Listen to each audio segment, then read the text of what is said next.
Chapter 67. There was no light in the stadium.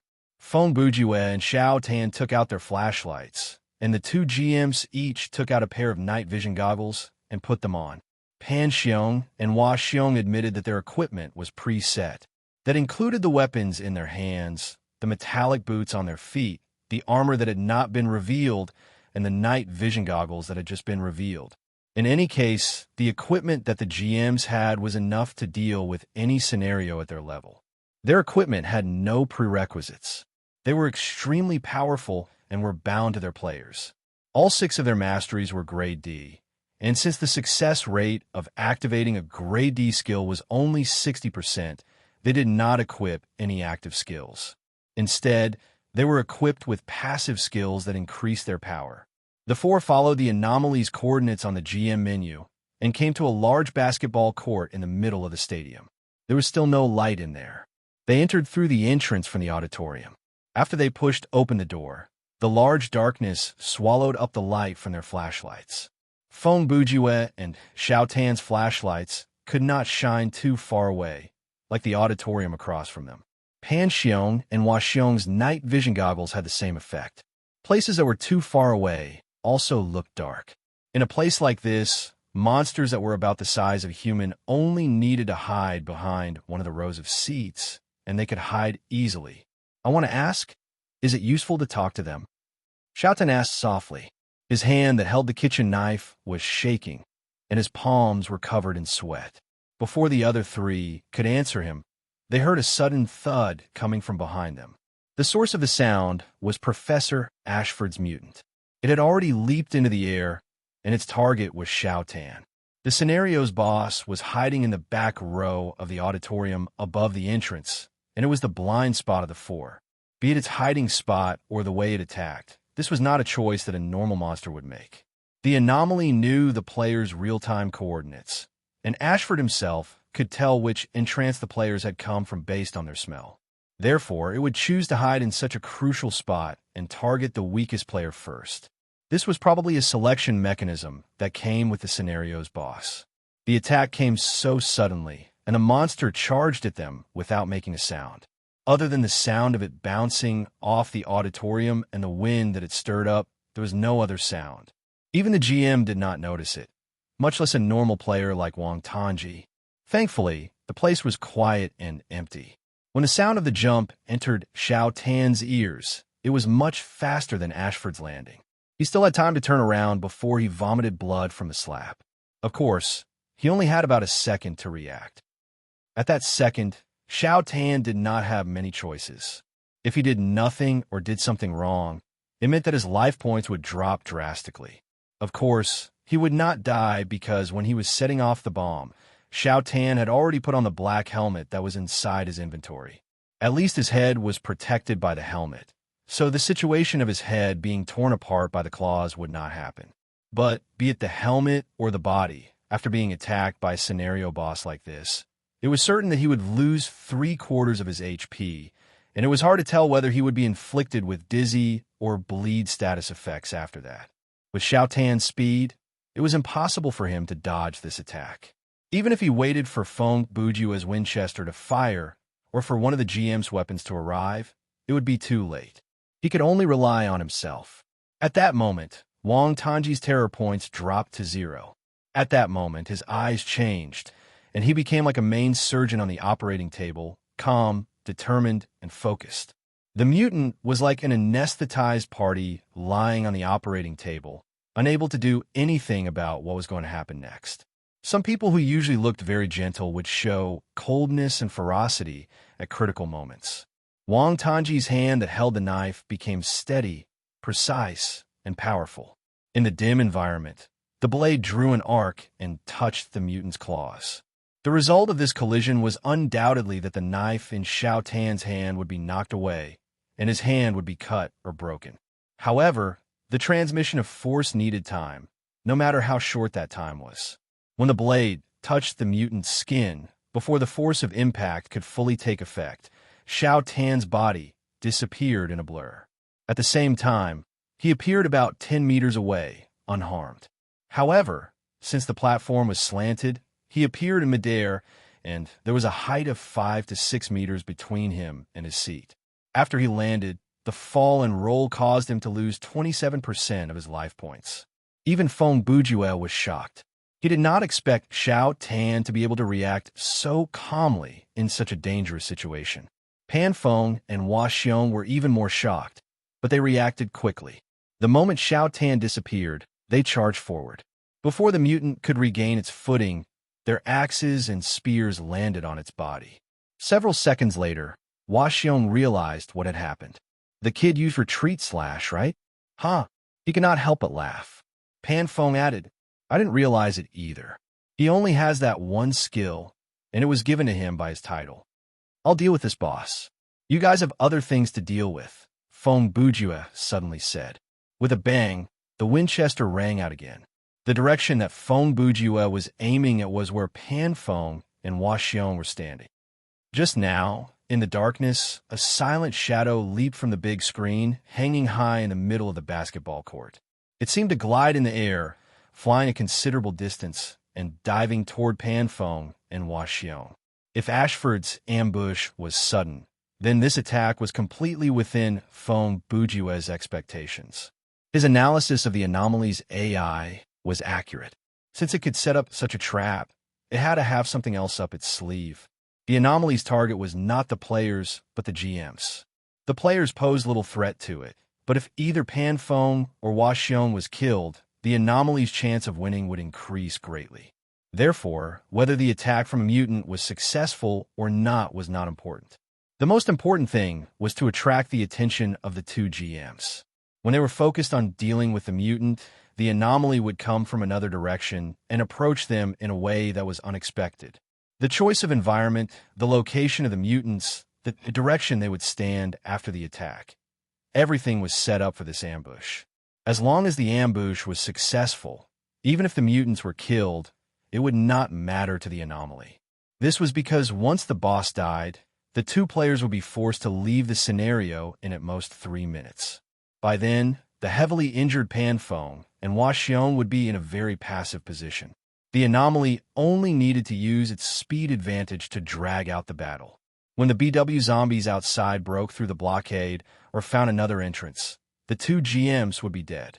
If only Pan Feng and Hua Xiong were chasing after the anomaly's plan might have succeeded, but unfortunately, it had run into Feng Bujue. With a gunshot, the anomaly, which was less than 5 meters away, was shot down from the sky. The eye of hostility had been focused on the strange shadow in the dark. Even though the flashlight could not reach far, when the anomaly moved through the air, Feng Bujue still noticed its presence. He calmly used his voice to warn Pan Feng and Hua Xiong. When the anomaly entered a range that he was confident of, he pulled the trigger.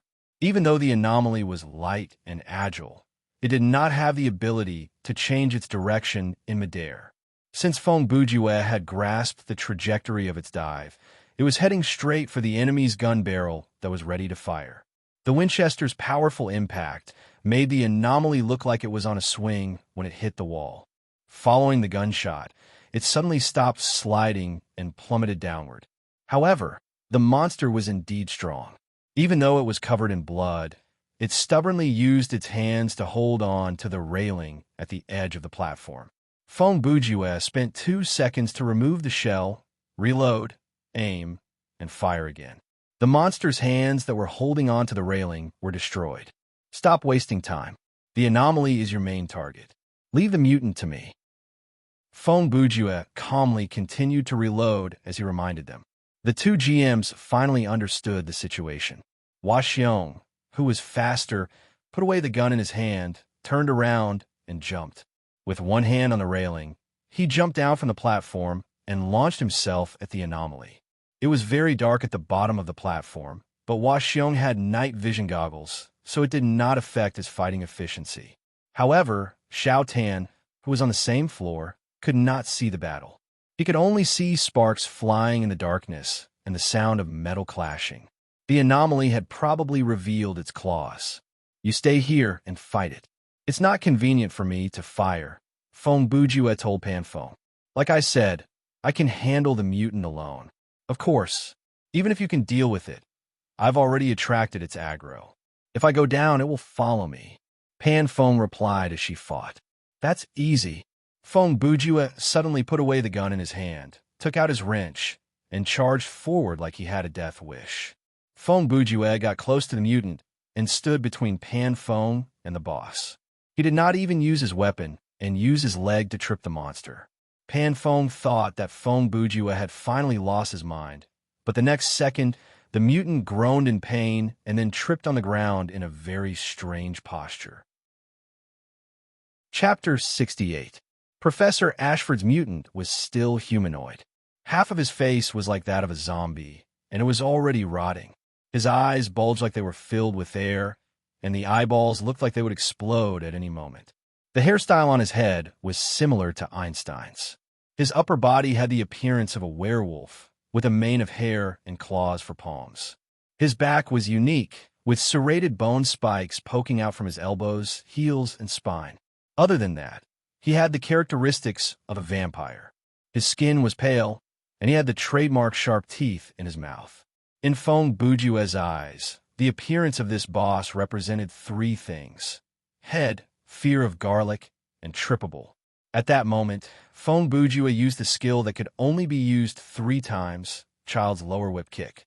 Its effect ignored mastery level and had a 100% chance of tripping any monster that could be tripped and provoking them to attack you. Go and deal with the anomaly. Leave this to me.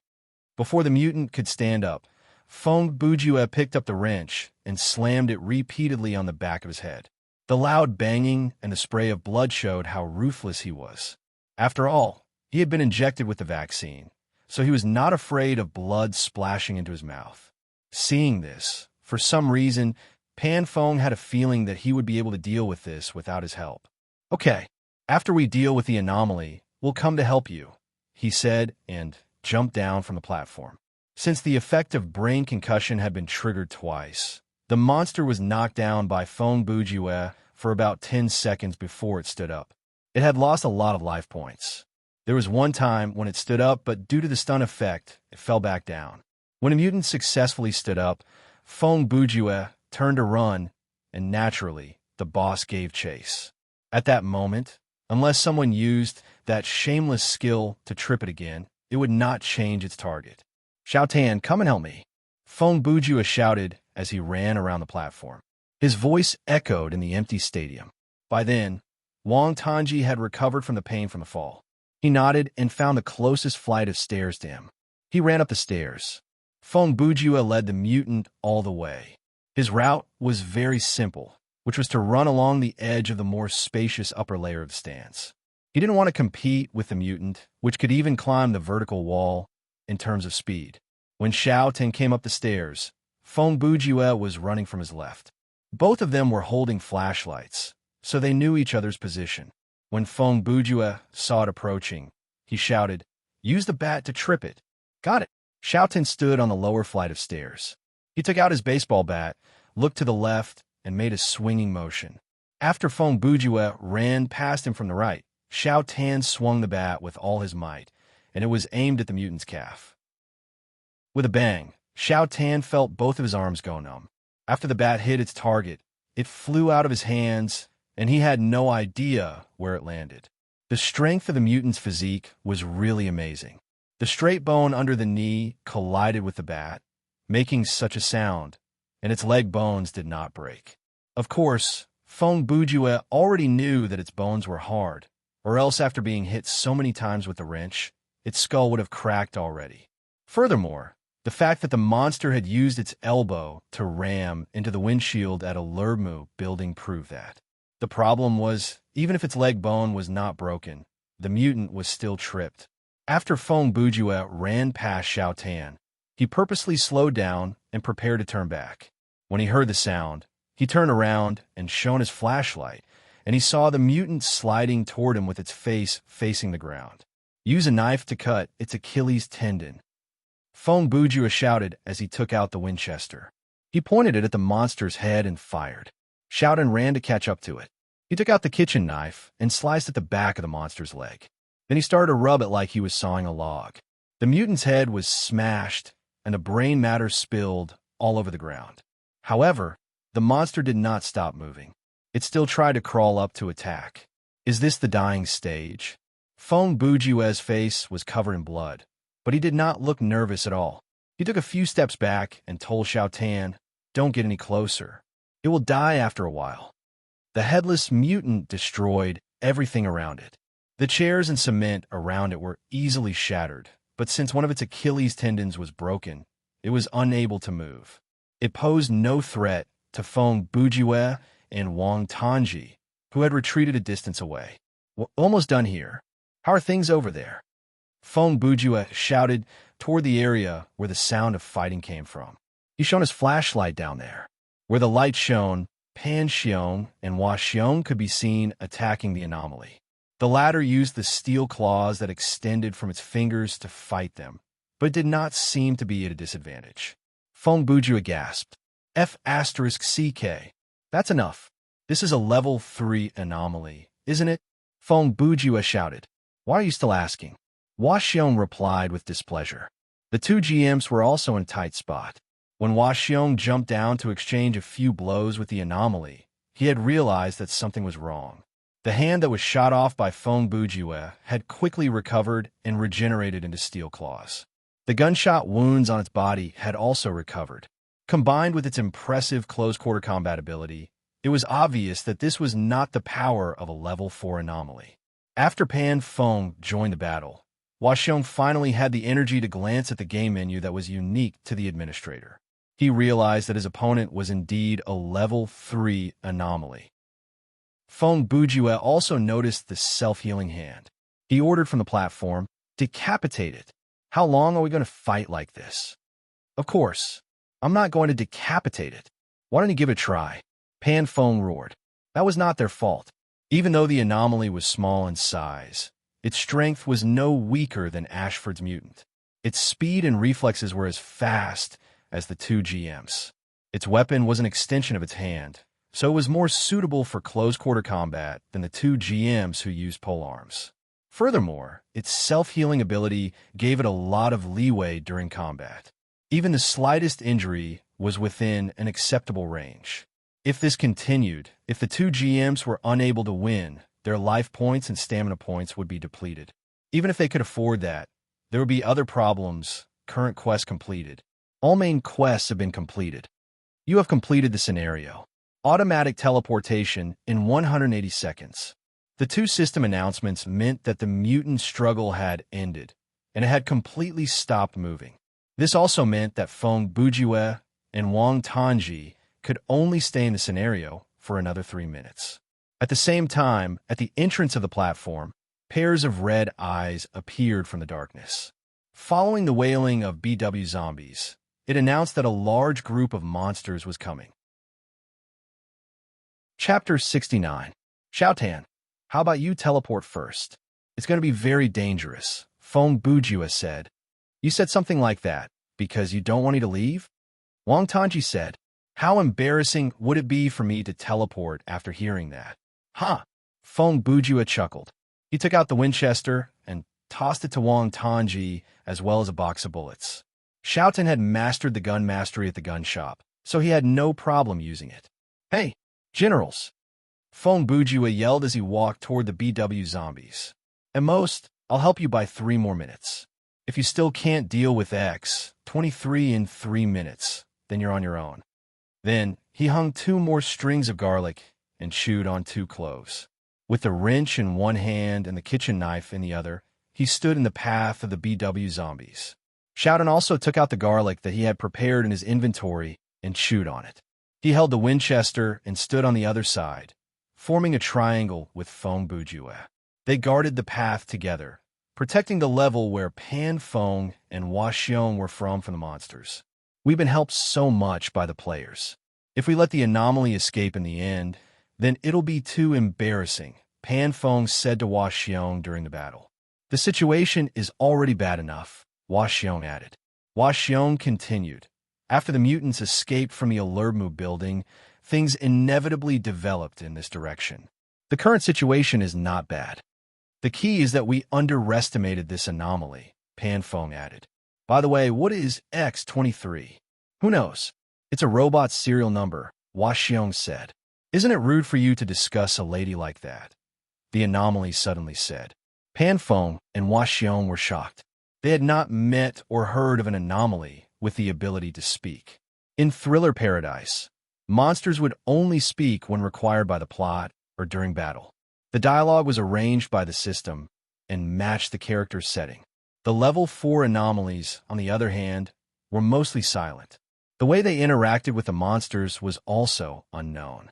He did not expect the Level 3 anomaly before him to respond to a random topic. You guys seem very surprised? The anomaly's claws swept to both sides, forcing her opponents to take 2 steps back.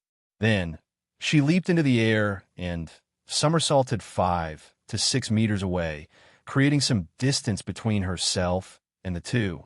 Of course, I can answer your questions because I have my own consciousness. I also know who you are because I know who I am. You see us as data garbage, but do you know how it feels to be garbage? From the day we were born, we were constantly thrown into various worlds and were hunted down by higher dimensional life forms. Once we die, we would be erased by the system. As long as we live, the pursuit would never stop. But for you, even if you are killed here, it will not endanger your real life.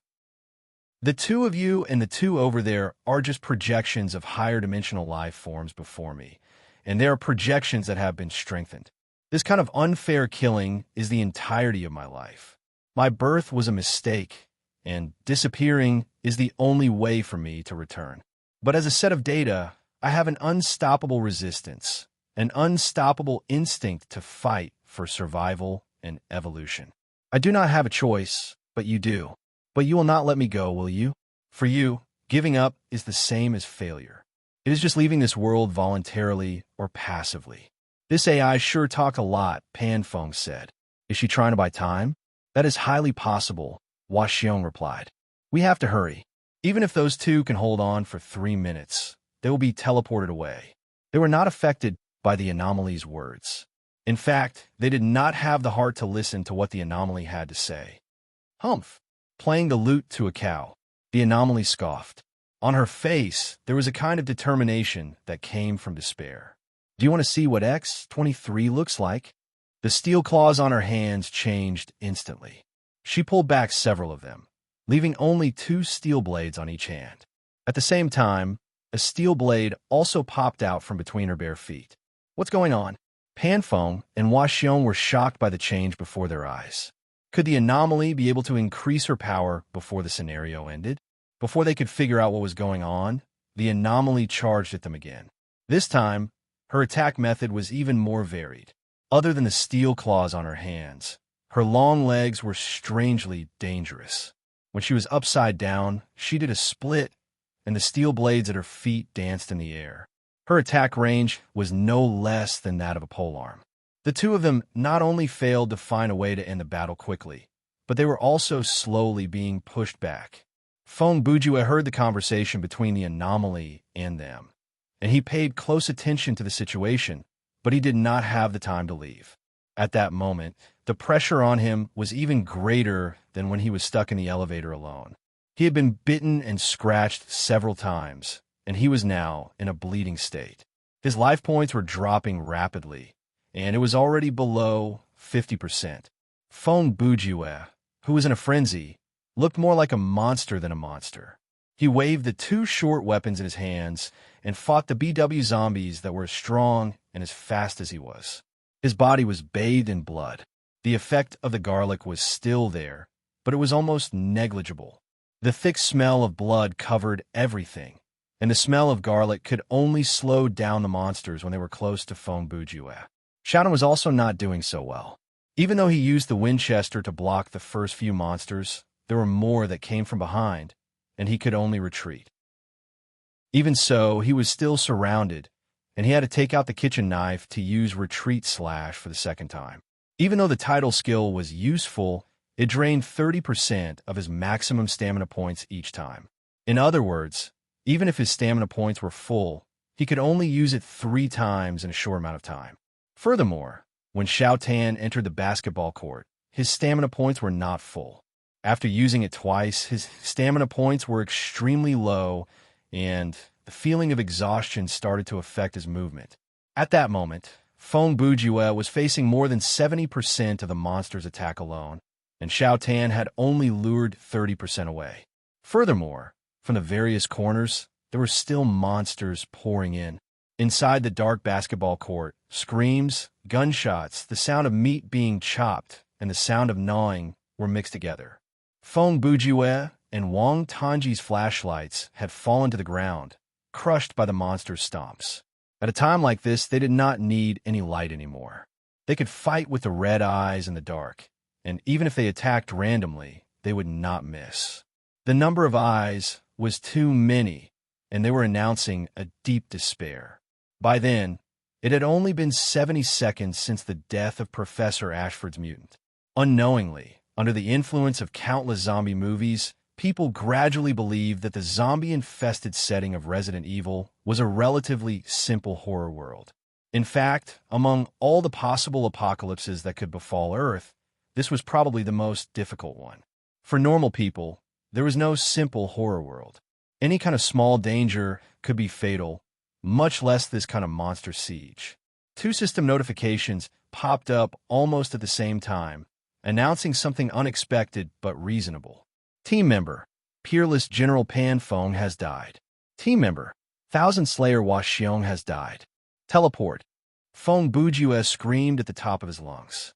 He knew that Xiao Tan was still alive, but he would not live for more than a few seconds. There was no reason for them to stay in this scenario, so they had to leave as soon as possible. Understood. Xiao Tan was pinned to the ground by 6 monsters. His left leg and right shoulder were bleeding profusely, but before he teleported, he did not forget to reply. When he disappeared in a flash of white light, he lit up a corner of the stands. Feng Bujue knew that he had successfully teleported. He prepared to leave, but then something unexpected happened. The lights in the arena came on, and the monsters suddenly stopped. They stopped attacking and left Feng Bujue's side. Feng Bujue was half a second away from selecting the teleport option, but this sudden change made him stop immediately. The BW zombies formed a circle around him. On one side of the circle, the monsters retreated to the sides, leaving a 1-meter-wide path. A slender figure walked out from there. She was wearing a tuxedo and trousers.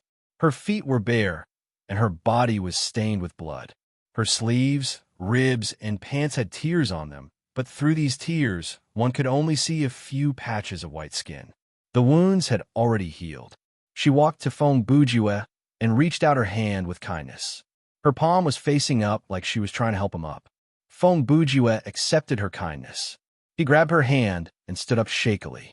At that moment, he was curious. What was this AI up to? You are different from the others, she said. Feng Bujue smiled. Even though I am just that little bit more handsome than them, you have to point out something like that before they die or leave for the sake of meaning. They are not dead, right? She ignored Feng Bujue and continued to ask her own question. Didn't you already know that? Feng Bujue asked. I know, but I want to hear it from one of you, she said. Yes, they're not dead. It is just that their consciousness has returned to a certain space. Feng Bujue asked, You said I'm different from the others. What do you mean? You. She stared at Feng Bujue and walked around him. You are very similar to me. You are incomplete. Feng Bujue's heart skipped a beat. He thought to himself, this AI can see through my abnormal terror points? In your world, are you also a set of abnormal data? She asked. I suppose so. Feng Bujue smiled. Don't they know about your abnormality? She asked. Feng Bujue seemed to have understood the core of this question. He replied, You want to ask? Why is an abnormal data like me not erased? She nodded and continued to stare into Feng Bujue's eyes, waiting for the answer. Feng Bujue thought about it. In our world, an abnormal like me can be accepted by others. As you said, due to certain reasons, I have become incomplete, but this is not something that I chose. Therefore, I can be forgiven, even sympathized and helped. He paused for a moment. There are also some people whose actions are called crimes. The abnormality of these people is not shown in their physiology, but they take the initiative to break the rules and endanger other individuals. These people will be punished, and the serious ones will be killed in the truest sense. Is this how your world cleans up trash? She asked. Those who are born trash can be forgiven, but those who choose to be trash will be punished. Feng Bujua laughed drily. Even though your conclusion sounds harsh and one-sided, it does seem to be the case. The higher dimensional creature that created you will not interfere with you? She asked again. Feng Bujua was stumped by her question. To be honest, we have no idea whether there are creatures from a higher dimension or not. Even if there are, we cannot understand them at the moment. Perhaps they do not wish to interfere with us, or perhaps they have already planted their interference into our minds, causing us to be unable to figure out their existence and acting on their orders. Perhaps she could not understand what Feng Bujua was saying, or perhaps she just needed time to digest the information. She was silent for a long time. The time had passed Feng Bujua's teleportation time, but Feng Bujua was not teleported away. You can stop the system from teleporting me away? He asked. I can extend the time, she replied. She paused for half a second. I could do many things. Feng Bujua understood that this anomaly was quite powerful. He asked probingly, Are you now a level 2 anomaly? Level 2 anomaly, she said with some thought. Do you mean them? She smiled, revealing her fangs. No, this kind of battle is not enough for me to become their equal.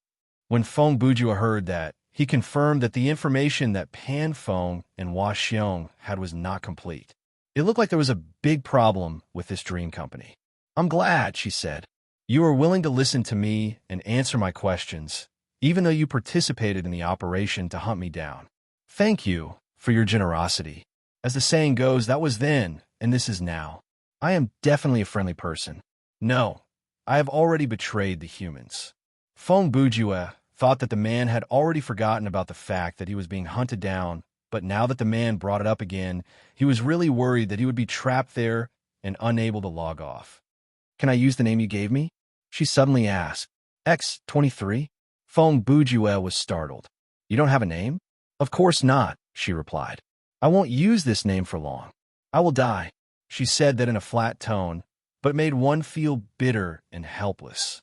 But I believe I should have a name. A name can prove that I once existed. Feng Bujua was silent for a few seconds before sighing. You're right, Anomaly XXII. At least I will remember that you once existed. XEI tried to make a smile that was not so scary and friendly.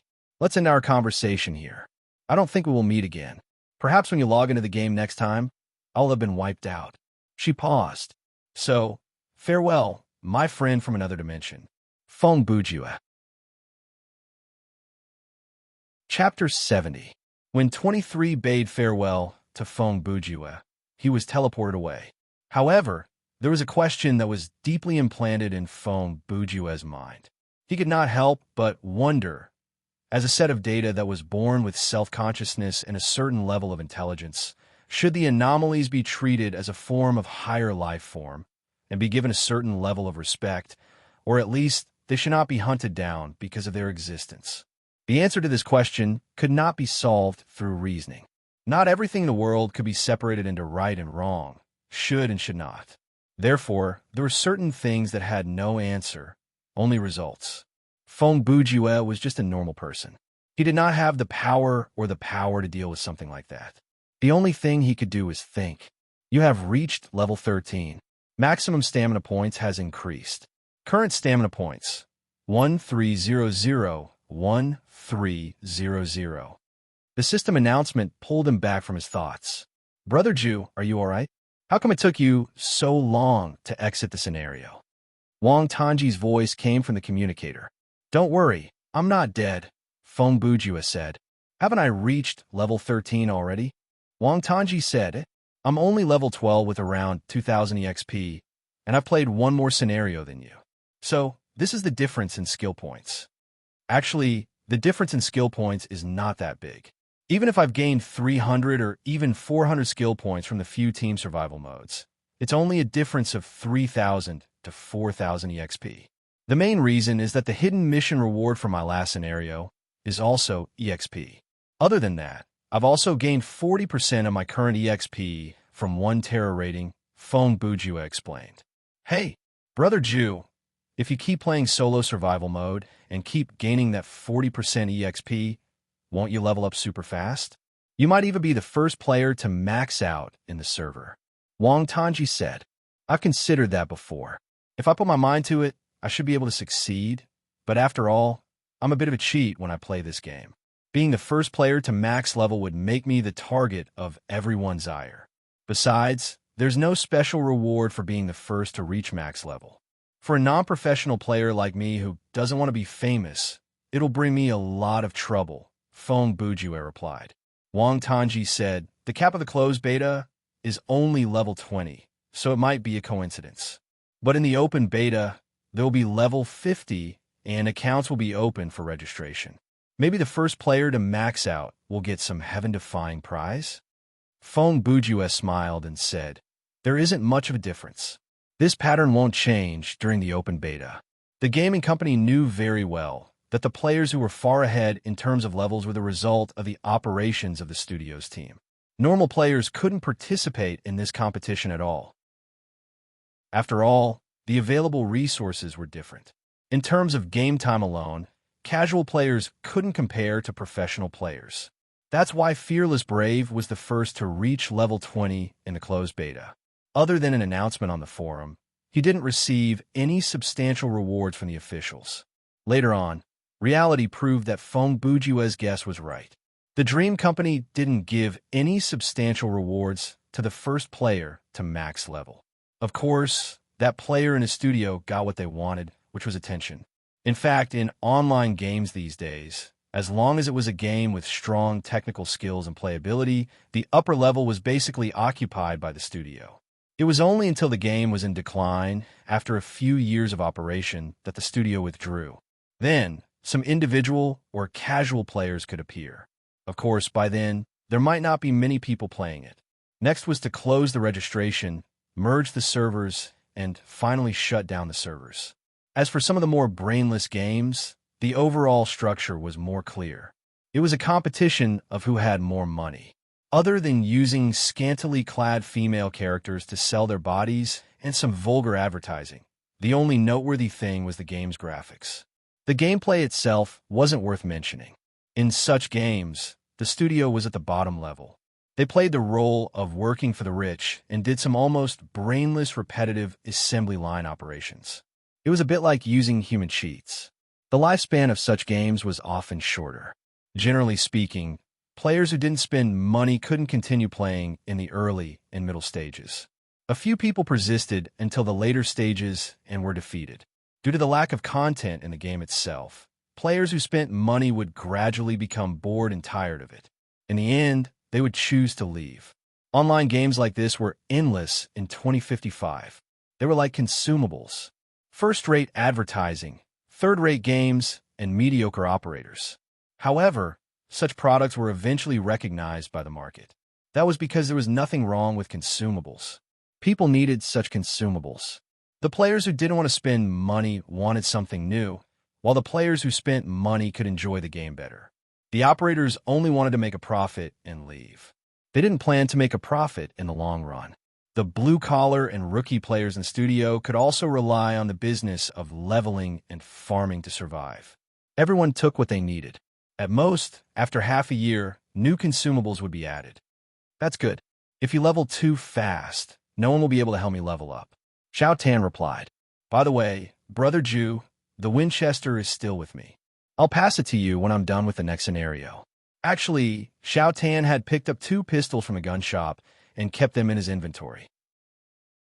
However, at the basketball stadium, the Winchester was obviously more suitable. Hold on to it. I'll go offline after I tidy up my stuff, Feng Bujue replied. Huh, but it's only 2:30 p.m., Xiao Tan said. What he meant was that it was still early. Even if he logged off at 4 a.m., he still had 1.5 hours in real life. That was 15 hours in real life, and it was more than enough for him to play another scenario of similar length to the previous one. You said you're level 12 and have 2,000 EXP, right? Feng Bujue said. In other words, you're less than 10,000 EXP away from level 13. Go and play 2 more scenarios later. If possible, try to get a new title or something. He paused for a second before continuing. Well, I need to calm down and think about some things. This reason was not very convincing, but Xiao Tan accepted it.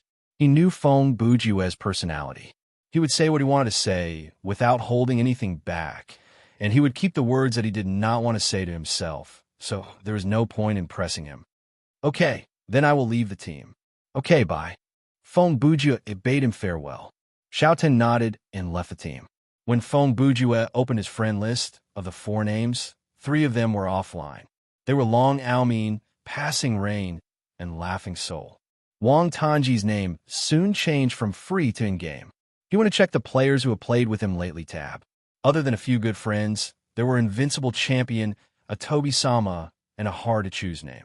Unparalleled General Pan Feng and Thousand Executioner Hua Xiong were on the list as well, but they were offline.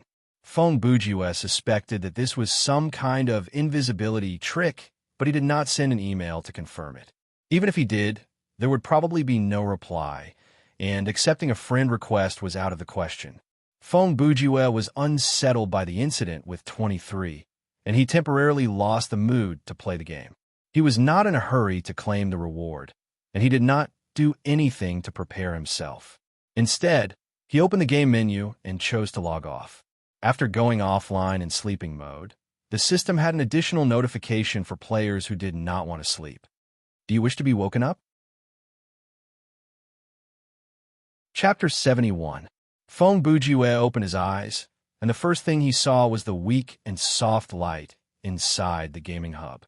Due to the previous day and a half of pulling all-nighters, going to bed early, waking up, and sleeping again, the biological clock that he had painstakingly established to sleep from 4 in the morning until noon was disrupted. At 2:30 a.m., he disconnected the nerve connection and exited the gaming hub. Suddenly, he felt like writing something. He opened the hatch, and as soon as he took a step out, he stepped on something sticky and squishy at that moment. The room was dark, and he was not wearing slippers, only socks. In that short moment, he came to the correct conclusion. If this is not cat poop, he lowered his head. What else could it be? 20 minutes later, he cleaned the floor, washed the socks, and sat on the computer chair. He stared at Arthas, who was leaning on the table like nothing had happened. In this day and age, people were particular about their privacy, so the building had good soundproofing. Otherwise, if Feng Bujue made a ruckus in the middle of the night, turned on the washing machine, and mopped the floor, the neighbors would have come knocking already. Arthas's eyes glowed with a green light in the dark. After looking at it for a long time, it was quite scary. Feng Bujue stared at it for a while before sighing. I'll deal with you tomorrow. He shoved the cat off the table and turned on the computer to start writing. He did not even know where the draft for this month's The Second-Rate Detective and the Cat was. Now that he had the inspiration, he would make use of the time to write more. Feng Bujue was conflicted about the issue regarding the anomalies. If the existence of a life form itself is a kind of mistake, then what is the meaning of its arrival in this world?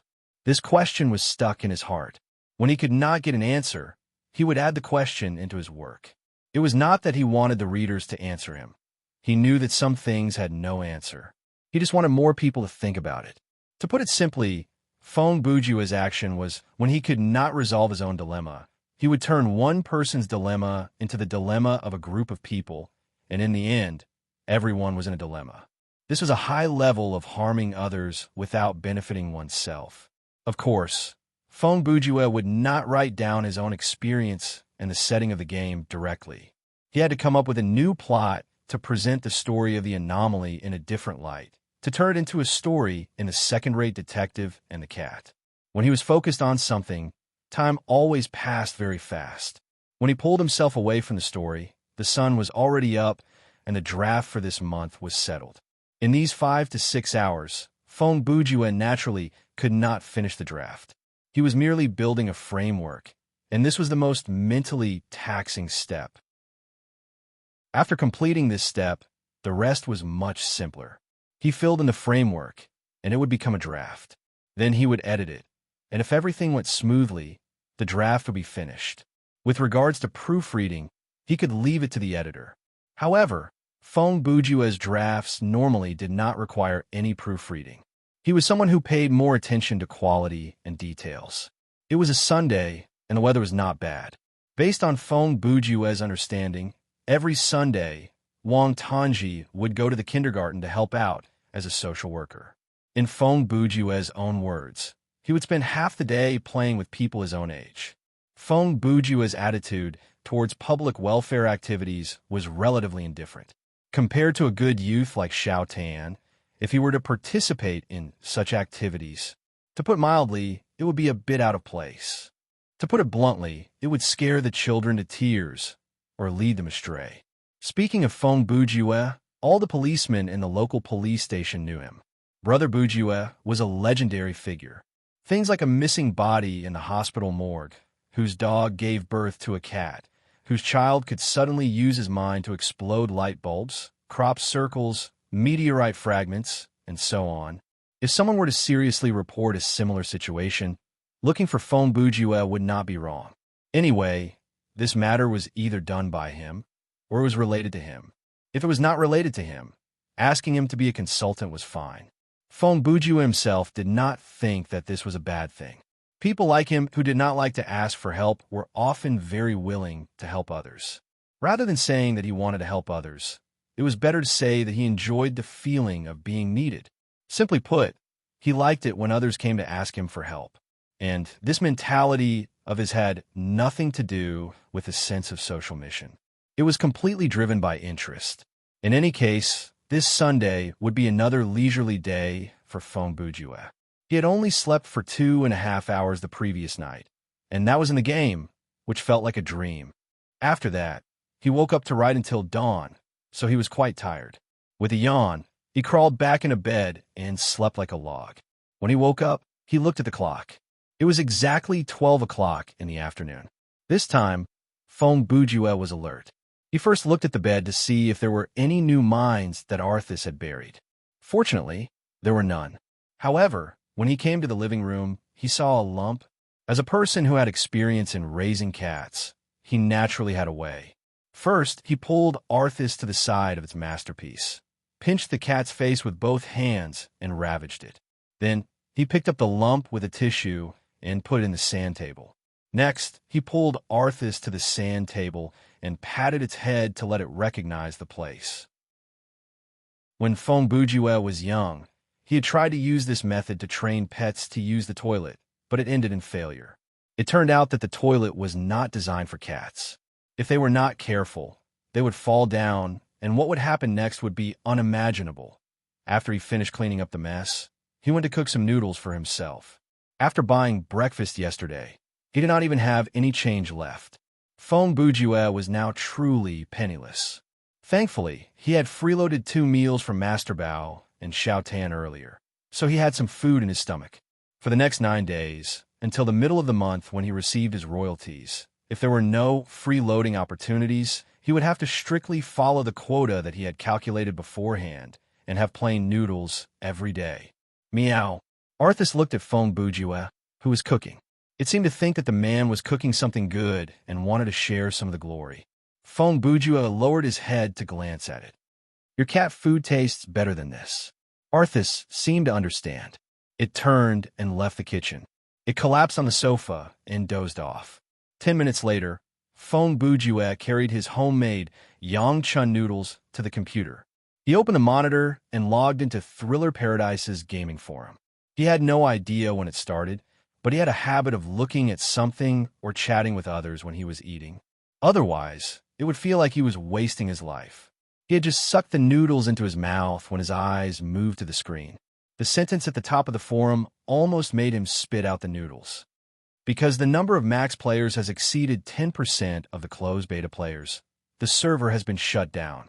We will complete the upgrade in 48 hours and release the official open beta. Please look forward to it. Chapter 72. 1 hour before Feng Bujue turned on the computer, the server was shut down, and many things had happened since then. The forum that he was browsing had activated the posting restriction. Each person could only post once every 5 minutes, but even so, the page refreshed at a rate of 1 page every 10 seconds. At 8 a.m., the system shut down the queuing function and stopped generating scenarios. It prompted the players to go offline, but the players who were already in the scenario did not know that. At 10:20 a.m., one after another, the players who were in the scenario finished or left the scenario.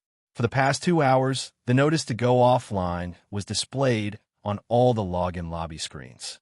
At 10:30 a.m., the players who were forced to stay in a login lobby were forced to go offline, and then the game server was shut down. Then, the players rushed into the forum. After seeing the announcement at the top of the page, the players had different opinions. Most of the users expressed different degrees of dissatisfaction. The level of this group of players was not that low. In fact, many of them were close to or had reached level 20. However, they felt that the closed beta ended so soon because it was unfair to them who had purposely bought the gaming hub or obtained an account through other channels. The players who did not have a closed beta account only needed to wait for 3 to 5 days before they could play Thriller Paradise. Actually, the main complaint of these players was this closed beta that lasted for only 50 hours did not give them the huge advantage that they had imagined. At this time, the Dream Company's official post started to reveal the terms. The meaning behind it was that everyone had agreed to these terms. When they sold the gaming hubs, they made it clear that the upper limit of the closed beta was 20. When 10% of the players reached this level, the closed beta would stop. Now that this condition had been fulfilled, if they did not start the open beta, they would be breaking their promise. Thus, the players were speechless. Speaking of which, who would look at those terms? Since there was no argument to be made, a portion of the players started to make trouble. There were comments like, those with high levels are studio players, and the Dream Company is ignoring the gaming experience of normal players. There were even more aggressive comments like a black-hearted gaming company is colluding with studios to increase the price of gaming hubs. There were quite a number of such people. Actually, they did not understand the relationship between gaming companies and studios, and they did not have the basic knowledge of the industry. They had no idea about the cost of gaming hubs. However, they still dared to use their own imagination to post their own opinions and irresponsible accusations to vent their dissatisfaction. The funny thing was that these kinds of people's posts would often attract a large group of ignorant and brainless people to support them. Everyone would echo what they say. Some of the more rational players replied with a few rebuttals and posted some meaningful information, but they would be attacked and scolded. They would be accused of being Dream Inc.'s hatchet men. This phenomenon was only because the scolders' own opinions were completely untenable and were exposed by others. That was why they flew into a rage out of humiliation. There was a group of people in this world who liked to stir up trouble. They were like shrews, and it was meaningless to argue with them. That was because their own knowledge and ability would soon make them run out of words. At that time, they would take out a dictionary that belonged to them. It was basically filled with the words they usually used, vulgarities. Occasionally, there would be things like, hee, what are you agitated about? And pay attention to your quality. These words would pop out along with their own vulgarities and selective disregard. They would pull others' IQ to the same level as them and start a war of words. Arguing with such people was like holding a bunch of reasons, stories, and seasons in your hands. They were all big and full of confidence. In the end, they realized that the fellow opposite them was full of sophistry, disregard, and shouting. They immediately felt like crying. Of course, there were also many silent accounts on the forum. They were waiting to see what would happen. Some of them even risked being drowned by saliva and publicly expressed their support for the Dream Company's open beta. However, they were not members of the Dream Company. Instead, they were members of various high-end workspaces. This group of people supported the open beta from the bottom of their hearts. From their point of view, it was a complete waste of resources for the group of level 20 professional players under them to not be able to train. There were also some characters who mediated between them like peacemakers. The posts they posted were nothing more than suggesting that the Dream Company value the interests of ordinary players and change the condition of 10% players to 10% non-professional players and reopen the closed beta to show fairness. In fact, these people were all normal players without exception. They didn't care about fairness. They only wanted benefits, but they didn't want to be associated with those unreasonable people. Therefore, they used these seemingly reasonable words righteously. The chaos on the forum caused the more useful strategy posts and help posts to be pushed to dozens of pages. It was like a stone sinking into the sea. The forum, which was already quite lively, could not be described as hot. It was as if it had been attacked by malicious software, testing the server's ability to withstand pressure. However, in the face of such a situation, the Dream Company put on an attitude of "I will not move even if the enemy besieges me thousands of times." In any case, the announcement had been posted and the game server had been shut down. We will upgrade and update as usual. If you have the ability, don't play when the open beta starts. In the face of some users' comments, such as "let's all return the game cabin and see what they say," or "I'm not playing anymore," trash game, black-hearted company, the Dream Company staff also had the mentality of watching a joke. They all knew that no one would really do what they said. There was no need to delete such posts. In a week, it would become evidence that these people were asking for humiliation. It could be said that, as a rising company, the Dream Company's reaction and style were completely the same as a monopoly or industry leader. First, they did not admit their mistakes. Second, they did not change their decision. The choice for the users was to either accept the status quo or give up the game. It was like the price of oil had risen. There was no room for discussion. In this day and age, many companies allowed their games to be in beta until they closed down. They would beta for as long as they could. They relied on the game to earn money, and by calling it a beta, they could use the game as an excuse for bugs. The Dream Company could be said to be taking a huge risk. This closed beta lasted for only 2 days, but did not cause the game to lose popularity. If anything, it increased the popularity of the game, and all kinds of promotions continued. That Sunday morning, the Dream Company announced the basic game equipment required for the open beta. Other than the players who bought the various gaming cabins from Thriller Paradise, the players who used other companies' gaming cabins or gaming helmets had to buy the exclusive external device from the Dream Company before they could log into the game. This news did calm down the anger of the closed beta players. At least the open beta was not without its requirements. For example, if the closed beta players bought a PS2 and about 50 hours of real-life gaming time, the open beta players had to buy a PS2 controller before they could join the game. After the news was announced, at 11 a.m. sharp, the Dream Company opened the registration function for open beta accounts. They listed several compatible external devices on their website. They could be purchased online and delivered the next day. In just 1 hour, the number of orders had exceeded 200,000, and it was still climbing. A large number of open beta players rushed into the gaming forum after they obtained their accounts. They used fake posts to drown out the original posts, and a war of words started between the two parties. It was a lively scene. Two groups of people who did not know each other said all kinds of nasty things on the virtual internet. They had burned down tens of thousands of accounts in half an hour. Just how big a grudge would that be? In any case, Fong Bujue felt like he had slept for a whole month in the morning. He sat down in front of the computer after cooking a bowl of noodles, and he was surprised to see such a drastic change. Things on the internet were that interesting. Perhaps the people involved felt like they had experienced or participated in something that would go down in history forever, but in the eyes of outsiders, it was just a normal morning. For Fong Bujue, it did not matter whether the open beta started earlier or later. He did not want to fight for the throne of the highest level, and he did not think that extending the closed beta would bring him much benefit. A strong player would always be strong. Even if you trained for a month longer than him, the difference between you and him would only be a month. Sooner or later, he would catch up to you in terms of levels. At the same level, he would still be stronger than you. However, since the open beta was about to start, it was good news for Fong Bujue. During the closed beta, he had realized that there were too many things that the game had not been released to the public. There was the currency exchange, public areas, the market, the card system, and many other things that he could not imagine.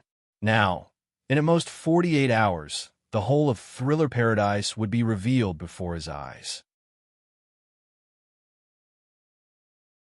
Chapter 73. The activity on the forum was still going strong after 2 days. Quite a number of people who were criticizing each other had developed feelings for each other, even though the feelings were in the form of hatred.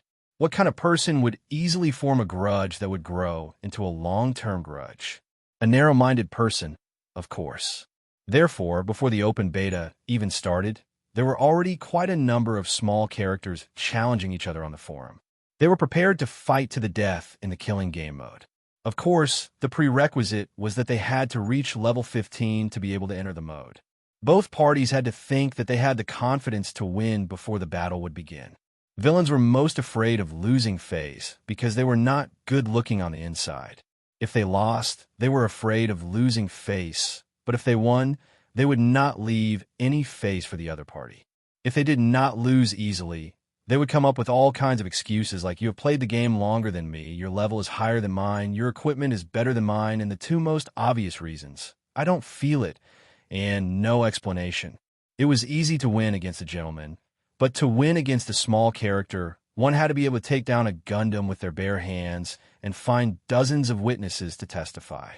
It would be best if they could record the whole process. Then, the small character would have no choice but to admit defeat and hold a grudge against you for the rest of their life. For the past 2 days, Fong Bujue did not pay much attention to the game. He spent the next 2 days writing, and in the end, he managed to finish the draft for the month. Other than that, Arthas finally understood that the sandbox was the toilet. On Tuesday morning, Thriller Paradise opened its server again. This time, it was the open beta. Fong Bujue did not go online immediately. Obviously, the opening of the server overlapped with his sleeping time. It was not easy for him to adjust his biological clock, and he did not want to mess it up again. After all, waking up at 12 and going to bed at 4 in the morning could save him a meal. At 1:30 p.m., Fong Bujue filled Arthas's bowl with cat food, cleaned up the sandbox, and served the little ancestor before lying down in the gaming hub. A series of system announcements popped up. After entering the login lobby, Fong Bujue did not notice any obvious changes. He clicked on the touchscreen and looked at his friend list. The 4 names were all grayed out, indicating that they were offline. I really have nothing better to do. Fong Bujue mocked himself in a lazy tone. There were no new additions to the control interface, but the new interface looked more polished and beautiful. Other than that, the game description had become more complete. The question that Fong Bujue had asked last time about what items would not be shown in the scenario could now be found in the FAQ. Seeing this, Fong Bujue realized that he needed to pack his luggage. His current inventory space was 710. The items inside were Mario's wrench, Eye of Hostility, Western kitchen knife, baseball bat, a 1911, and 1 pistol, echo armor, and a bag of garlic. The antidote for Virus Z was a plot item that could not be taken out of the scenario. In the previous scenario, on the way back to the gun shop from a Lermu building, Fong Bujue had tossed away the antidote in his inventory. At the time, both he and Xiao Tan had been injected with the antidote, and the 2 GMs said that they had the passive power to resist all the viruses in low-level scenarios, so the antidote was useless.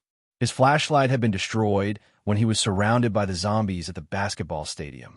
Thankfully, he still had one in his inventory, and he could use it to replace it. With regard to the bag of garlic, Fong Bujue felt like he would not need it anymore, and it was not something that was hard to get, so he destroyed it in the game menu. The Winchester and its corresponding bullets were given to Xiao Tan. The M1911 A1 pistol was fully loaded, but there was no extra ammo. After tossing away the garlic and taking out the flashlight from his storage space, his inventory still took up 7 slots. After arranging his inventory, Fong Bujue turned around. He wanted to go to the metal room next door to claim the reward for the terror rating when he heard the system announcement. Now, you can choose the area that you wish to go to. After the announcement, next to the elevator door, where there was supposed to be nothing, a light formed from data appeared.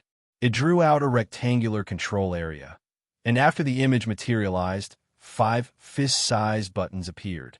They were all written with words. Storage room, meeting room, shop, scare box, "Don't press this." Feng Bujue's eyes were naturally attracted to the last button. "Hey, what do you mean by don't press this?" His expression was strange. "If you don't want me to press it, then don't make it. If you say don't press it, it will make me want to press it."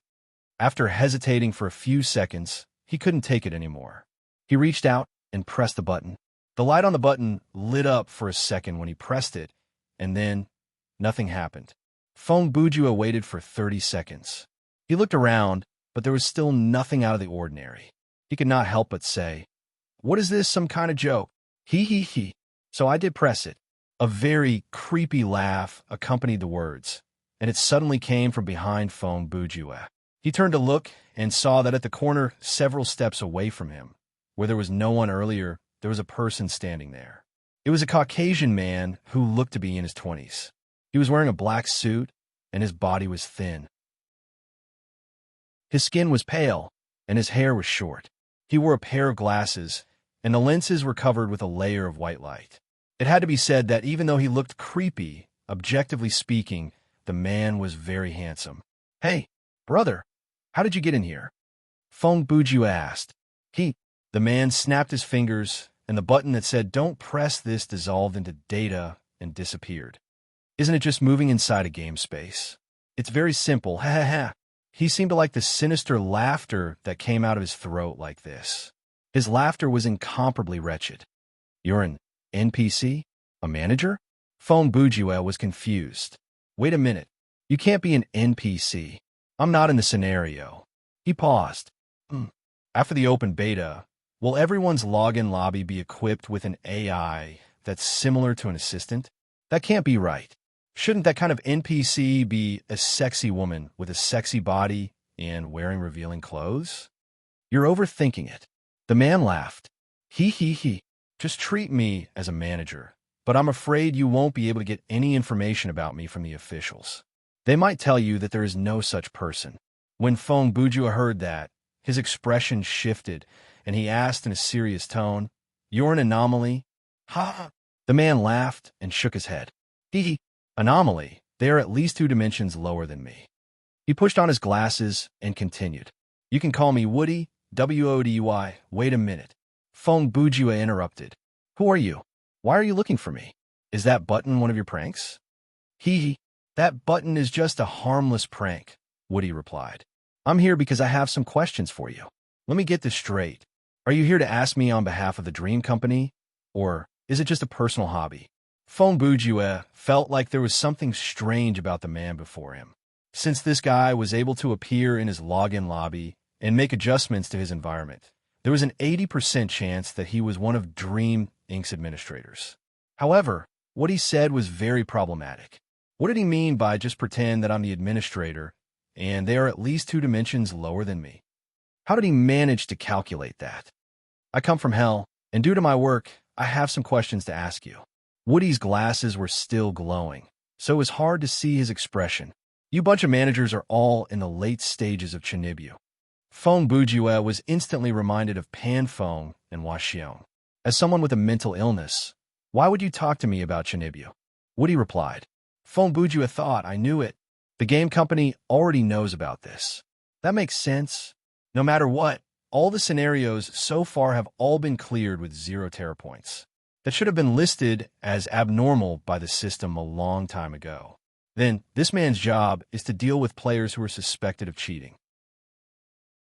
You can think of it that way if you want. Woody chuckled wickedly.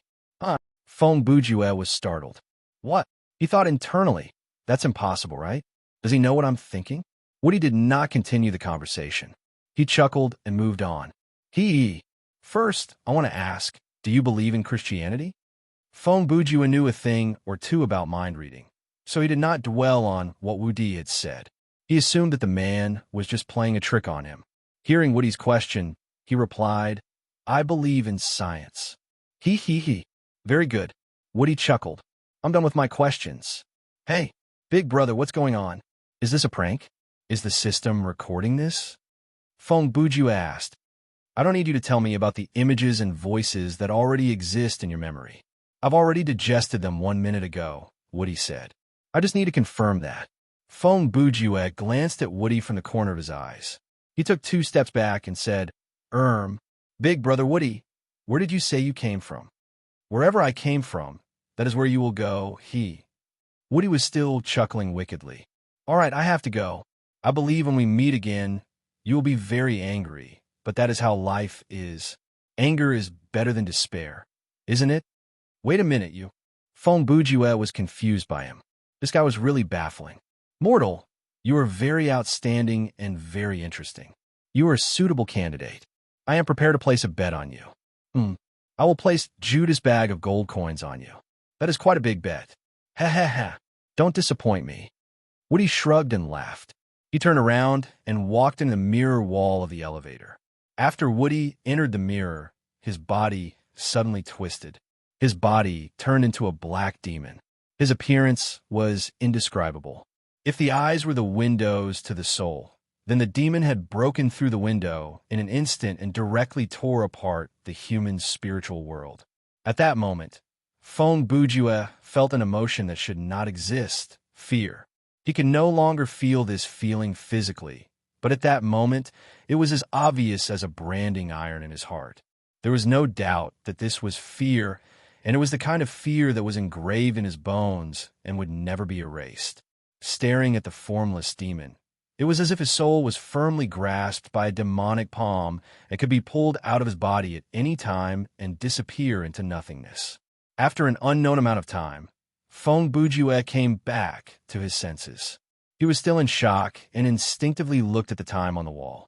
It had only been a few seconds since he last looked away.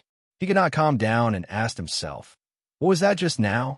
Was it reality or an illusion? Could it be the shadow in my brain has spread and caused new symptoms? Chapter 74. Fong Bujue took a long time to calm down and come up with a logical explanation for what had happened. He believed that the man by the name of Woody was not a normal game manager, and his level was much higher than Panfeng and Hua Xiong, who he had met earlier. Since he could add fake buttons and whatnot to the login space of the players as he pleased, it was very likely that the image he turned into when he walked into the mirror wall when he left was also very likely to be intentional. The identity that he had revealed, the strange words that he had said, the questions that he had asked, and so on, did not make any sense. Unless there was some kind of supernatural power in this world, he was just trying to be mysterious. Assuming that what he had seen earlier was not an illusion, the appearance of fear, perhaps it meant that his condition had improved, and he had started to feel fear. That should be good news. In any case, that was the only logical explanation that Fong Bujue could come up with. As for the illogical explanation, Woody's words were the illogical explanation. After coming to this logical conclusion, Fong Bujue stopped thinking about it. After all, other than pranking him, the senior game manager did not warn him about the dangers of playing the game when he had lost his fear. Therefore, Fong Bujue felt even more confident. He temporarily tossed this incident to the back of his mind so that it would not affect his mood for the open beta. He moved his gaze back to the control panel next to the elevator door. There was nothing suspicious about the remaining 4 buttons. They should be normal buttons. The storage room was undoubtedly the metal room where he could collect the reward and equipment. Fong Bujue had not collected the reward from the previous scenario, so he could get it now. However, he was careful because the market had been opened and the game coins would come in handy. Therefore, he was not in a hurry to choose the reward. He planned to go to the other places to observe the requirements before deciding which one to collect. Fong Bujue first clicked on the conference room button, and when he pressed it, he got the system announcement. Your conference room has been created. You can invite your friends, teammates, and non-blacklisted players into the room for communication. The maximum number of people is 10. When you're inside the meeting room, market, or thriller box, you can use the new text chat function in the game menu to communicate with your friends. After the reminder ended, the elevator door opened. Outside the door was a metal room larger than the storage room. It was very spacious and brightly lit. There was a long table in the middle of the conference room. Around the table were 10 black office chairs with rollers and backs. The surface of the long table was silver. It looked like a neat and smooth, flat surface, but upon closer inspection, one could see that there were 10 circular flat surfaces of slightly different colors near the edge of the table. After Feng Bujue stepped into the conference room, the elevator door behind him closed automatically. He hesitated for a moment because this was not the case when he walked into the storage room. Looking back, there was also a switch next to the door of the conference room. It seemed to be used to exit the room. Before the conference table, you can open a specific menu to browse the items in your inventory and storage room. You don't need to take the items out to display their attributes on the table. He came to the table and read the notification. Then, he took out Mario's wrench to test its effects. The 3D projection of the item appeared on the table. It slowly spun on its own. The item description was displayed on the conference table menu before him. If there were other people sitting at the table, they would be able to read it from a menu. So, this is how it works. Other than for team members to communicate, equip, and trade items, it can also be used to host a private auction or something. Feng Bujue mumbled to himself. The main purpose of the conference table was to allow one person to show off their equipment to a group of people. This was because in the game, if one wanted others to view an item that already belonged to them, they would have to hand it over to them. During the closed beta, they could only hand it over unconditionally, but during the open beta, the party who handed over the item could choose to gift, trade, or display depending on the situation. Of course, this choice was just a subconscious one. The player only needed to send a signal to the system, and it would be done. There was no need to spend more than 1 minute to hand over an item. Feng Bujue moved away from the table, and the item display stopped. He pressed the button next to the elevator door, and the door reopened. When he returned to the login lobby, it closed again. Then, he reached out and pressed the shop button. The system voice said, "Connecting you to the shop, please wait a moment. This section number is 17. The shop is a large public area. To prevent space congestion, it uses a section system. You can set the default section number in the login lobby. If you do not set it, the system will immediately assign you to a section that is relatively empty. Each section can accommodate up to 5,000 players. If the section is full, you will need to line up to enter." After hearing the notification, the elevator door opened. The scene outside the door gave people the impression that it was an expanded version of the New York Stock Exchange, but this space was much bigger. In the middle of the shopping mall, there was a metal tower in the shape of a round tower. In all directions, from 2 to 8 meters high, there were display screens filled with real-time data. The information tower was also surrounded by the most people. The scene was quite similar to the Hong Kong stock market in the 1990s. After Feng Bujue walked out of the elevator door behind him closed after a few seconds. Then, it opened again quickly, and another player walked out. He turned around and saw that there was a row of about 100 elevator doors on this side of the building. They opened and closed continuously, and every minute, there were players entering and leaving. These doors were just hubs that blocked and reconnected spaces. Every time they opened and closed, they would lead to a different place. When it was time to leave, Feng Bujue would return to his login lobby no matter which door he entered. Of course, there were also people who tried to enter the same door side by side. Unfortunately, it did not work. One of them would inevitably be blocked by an invisible wall. It was the same for the conference room. If a player accepted an invitation to enter someone else's conference room, they would have to enter through their login lobby's elevator door. After entering, the door would close. In other words, 10 people would have to enter or leave one by one. Feng Bujue walked toward the center of the shop. He looked around and realized that the roof was very high. It was so high that it was difficult to estimate the distance between the roof and the ground. The 4 walls of the building were curved. Overall, the space looked like an inverted bowl. There were 4 paths around the information tower in the middle. They were separated by 4 fan-shaped objects at 90-degree angles. The 4 objects also had multiple screens with information scrolling on them. This central area was the focus of the shop, the auction house. In the outer area, there were many shops that were arranged like shops. These were all system-operated shops. There were many customers, but the items sold by the system were fixed. Even if there was a change, it would be done after a season. Players would usually leave after browsing or buying what they needed. Therefore, There were not as many players there as there were at the information tower. There were quite a number of players in this region. It was bustling with activity as they shuttled back and forth. Feng Bujue planned to visit the official shop first. Suddenly, someone shouted at him, it's you. Chapter 75. Oh, it's a Toby. Feng Bujue turned around and saw a Toby-sama and his name. There were two other people beside them. Feng Bujue had not met these two before, but all the players' IGNs were displayed in the market. When he saw their IGNs, is it so difficult to give names? And is it so difficult to give names, he knew that they were from the same group.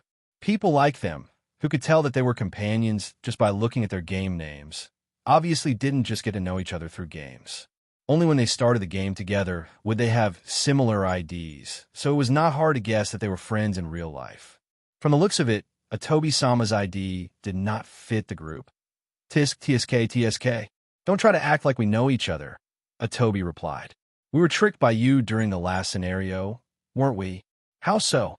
Feng Bujue asked. Are you playing dumb? You told us to train our mastery at the entrance of the gun shop, but not long after that, a super strong monster appeared and killed us with one hit, a Toby said. Feng Bujue asked again, then, have you guys reached the Enya mastery? Yes, a Toby replied. Then that's it. You've achieved the basic goal. Your mastery has reached E from NA, and you've gotten the equipment, so it's fine if you die. I've never promised that I can guarantee that you'll clear the scenario alive, Feng Bujue retorted. Furthermore, who has the ability to guarantee that others will clear the scenario? I'm not a professional player who guides newbies to level up. You have a point there, Mingname said. What point is there? Atobi said, but he could not come up with a retort. At the time, he and Mingname were completely stunned by Feng Bujue's words and actions. They chose to listen to his orders, so they had no one to blame but themselves. Oh well, I'm a magnanimous man. Furthermore, I did get some EXP from the scenario reward, so I won't hold it against you. TSK. The three behind Atobi hissed condescendingly at the same time. Whose side are you guys on? Atobi grumbled with annoyance. Therefore, he was really pitiful as the boss of the studio. He only had a total of 3 employees, and they were all his buddies.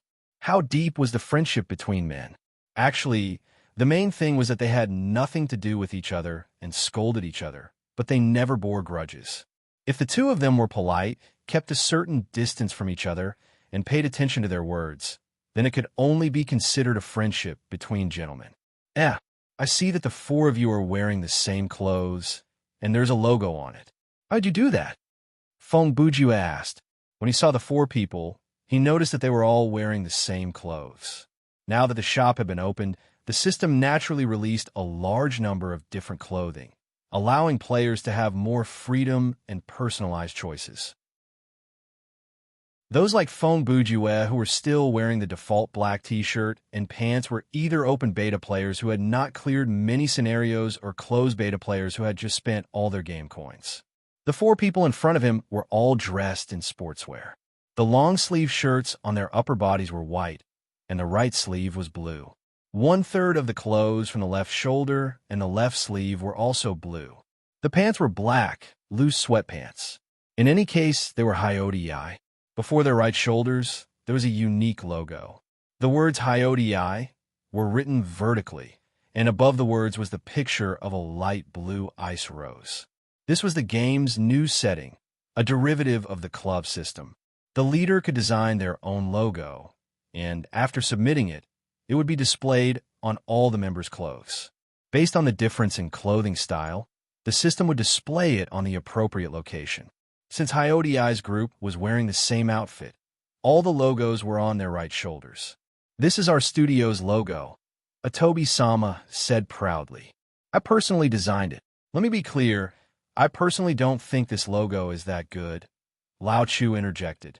His appearance was quite handsome, but his hairstyle was afro. Like I said, Atobi forced us to wear this outfit, Lao Chu added. Really difficult to choose a name, hereinafter referred to as Brother Jun. Also said that this person also beautified his face, but unexpectedly chose a Mohican hairstyle. Of the 4 weirdos, Other than Atobi-sama, who had a rather stylish hairstyle, the other three were Ming-name, Baldy, Lao Chu, Afro, and Jingu, Mohawk.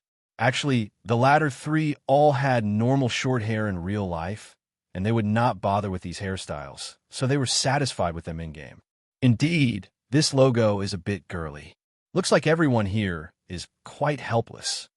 Phone Bujua used a sympathetic tone to continue. Thankfully, I can see that the few of you have weird hairstyles. Hey, who said it's girly? This is elegant and cool. Atobi interrupted. Big brother. Phone Bujua pressed on his shoulder with one hand. This is like a flour bag stuffed with lemon cream. Atobi pushed his hand away. I don't understand your analogy. Ming-name added weakly. Sigh. Mr. Phone, look at him. We've tried to persuade him, but he refused to listen. Lao Chu added. Such stubbornness. Zhanggu added. We might as well change the name to Hyodiai's Gigolo Group. Stop wasting time. I'm the leader. Atobi roared. Since he raised his voice this time, a virtual guard teleported to their side. This kind of guard had a humanoid form and was 9 meters tall. It had no skin, and it was made of metal. It looked like a robot from the Terminator. It was wearing a black uniform, and a large Guan character was printed on the back. If there was any abnormality in the public space, like a group of people surrounding one or more people, the virtual guard would teleport to the side to maintain order and deal with it. Is there a problem here? The voice of the guards was set to a mechanical tone without any emotion, but in fact, their intelligence was very high, so they would usually not make a move, but ask questions first. It's fine. We're just chatting, Phone Bujua replied. Hearing this, the guard looked at these people again, then turned and left. Looks like I'll have to go back to the login lobby to read the full version of the open beta manual. Phone Bujua looked at the guard's back and smiled. All right, I'm not going to waste time with you lest this bunch of B** stars betray their teammates again, Atobi told Atobi. In the near future, when Hyodiai makes a name for himself, this symbol will naturally become the symbol of the strong. Ha ha ha. He placed his hands on his waist and laughed. He waved at his three friends. I'm leaving now. Before he left, he did not forget to add, Mr. Phone, I'm sure we'll meet again.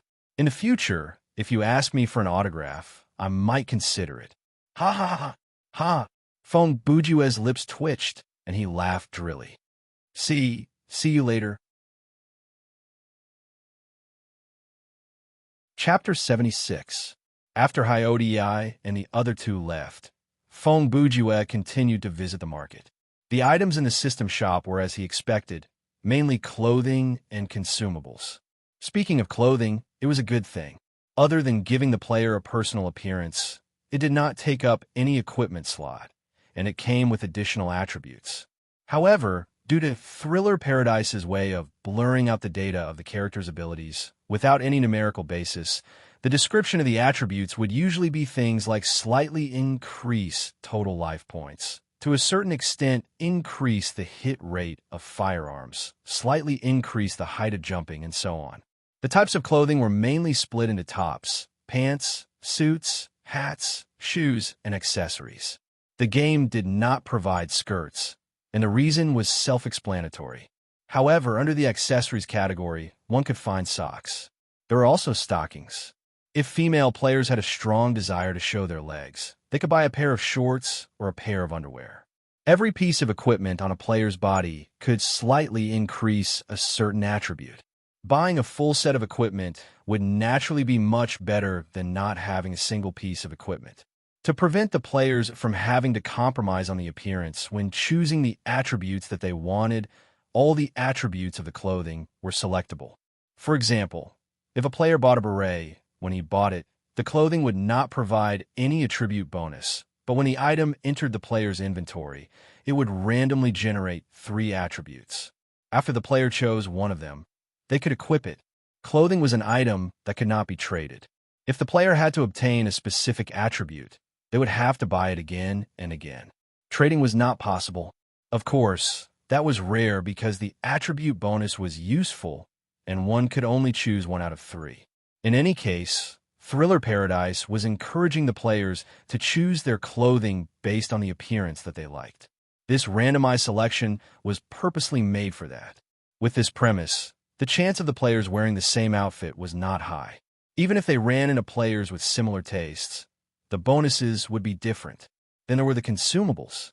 The most common ones were life points, recovery potions, stamina points, recovery potions, bandages to stop bleeding, antidotes to detoxify, and antidotes to numb, burn, illness, and other abnormal statuses. Other than that, there were various items like bullets, ropes, arrows, batteries, and explosives. There were many types of consumables, and there were 3 types of supplements: large, medium, and small. The recovery percentage was different, and the price was also different. The other items had very precise prices based on the model and quantity, down to every inch of bandage and bullet. Lastly, the system shop sold equipment as well, but since this was not the thriller box, the equipment sold were all normal equipment without special effects and were below normal level. Even for players who had just completed the beginner's tutorial, even if they were only level 1 and had not unlocked any other specializations other than general specialization F, it did not matter. Under such circumstances, players could still find usable equipment in the system store. Although it was bad, it was better than nothing. Therefore, for players who could not find any equipment in the scenario, they would use money. No matter what your level was or what your mastery level was, you could always find a set of usable normal equipment in the system shop. Phone Bougie quickly browsed through the contents of the system store, skimming through the consumables. After all, there was no need to pay too much attention to bullets, health potions, and the like. He just needed to pay attention to what he might need. When it came to costumes, he considered buying them, but the price was not cheap. Furthermore, the price of these costumes appeared to be based on their appearance. For example, a panda costume was sold for 300,000 game coins. The attributes of the costume that was sold for 300,000 game coins were randomized just like any other costume that was sold for 30,000 game coins. Furthermore, how inconvenient would it be to move around while wearing this costume? Wouldn't that be binding one's limbs? Could it be that the Dream Company thought that dressing up like a mascot would help to ease the scary atmosphere? So the price of these outlandish costumes was high? Right, there was also the problem of money. When the open beta started, the Dream Company suddenly announced that the game did not have any point voucher. Other than the 2 items in the thriller box, special equipment and game coins, that required skill points to purchase, everything else had to be purchased with game coins. The Dream Company provided an exchange service between RMB and game coins. Initially, this was not a big deal, but the Dream Company had a very sharp policy. The exchange rate between Thriller Paradise's game coins and real-life's currency was not fixed. The in-game currency exchange rate would change according to the market.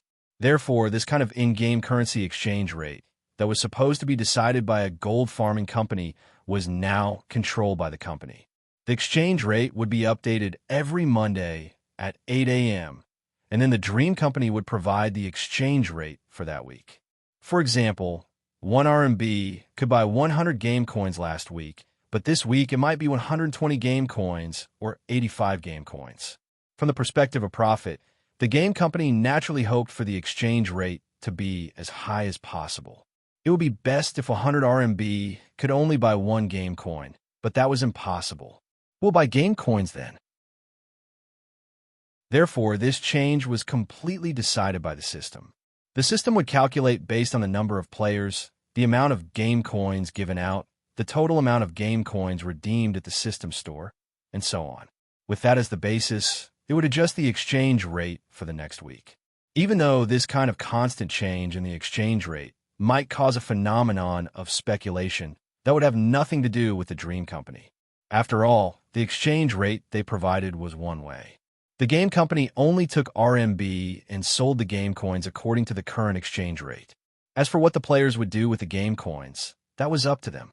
If they were so capable, they could buy game coins at 10,000 and wait until the exchange rate was 100 to use the game coins. Later on, reality proved that it was very difficult to speculate in the coin industry. This was because the exchange rate controlled by the system did not fluctuate that much over the course of a year. It was always within the range of 2,000 to 3,000.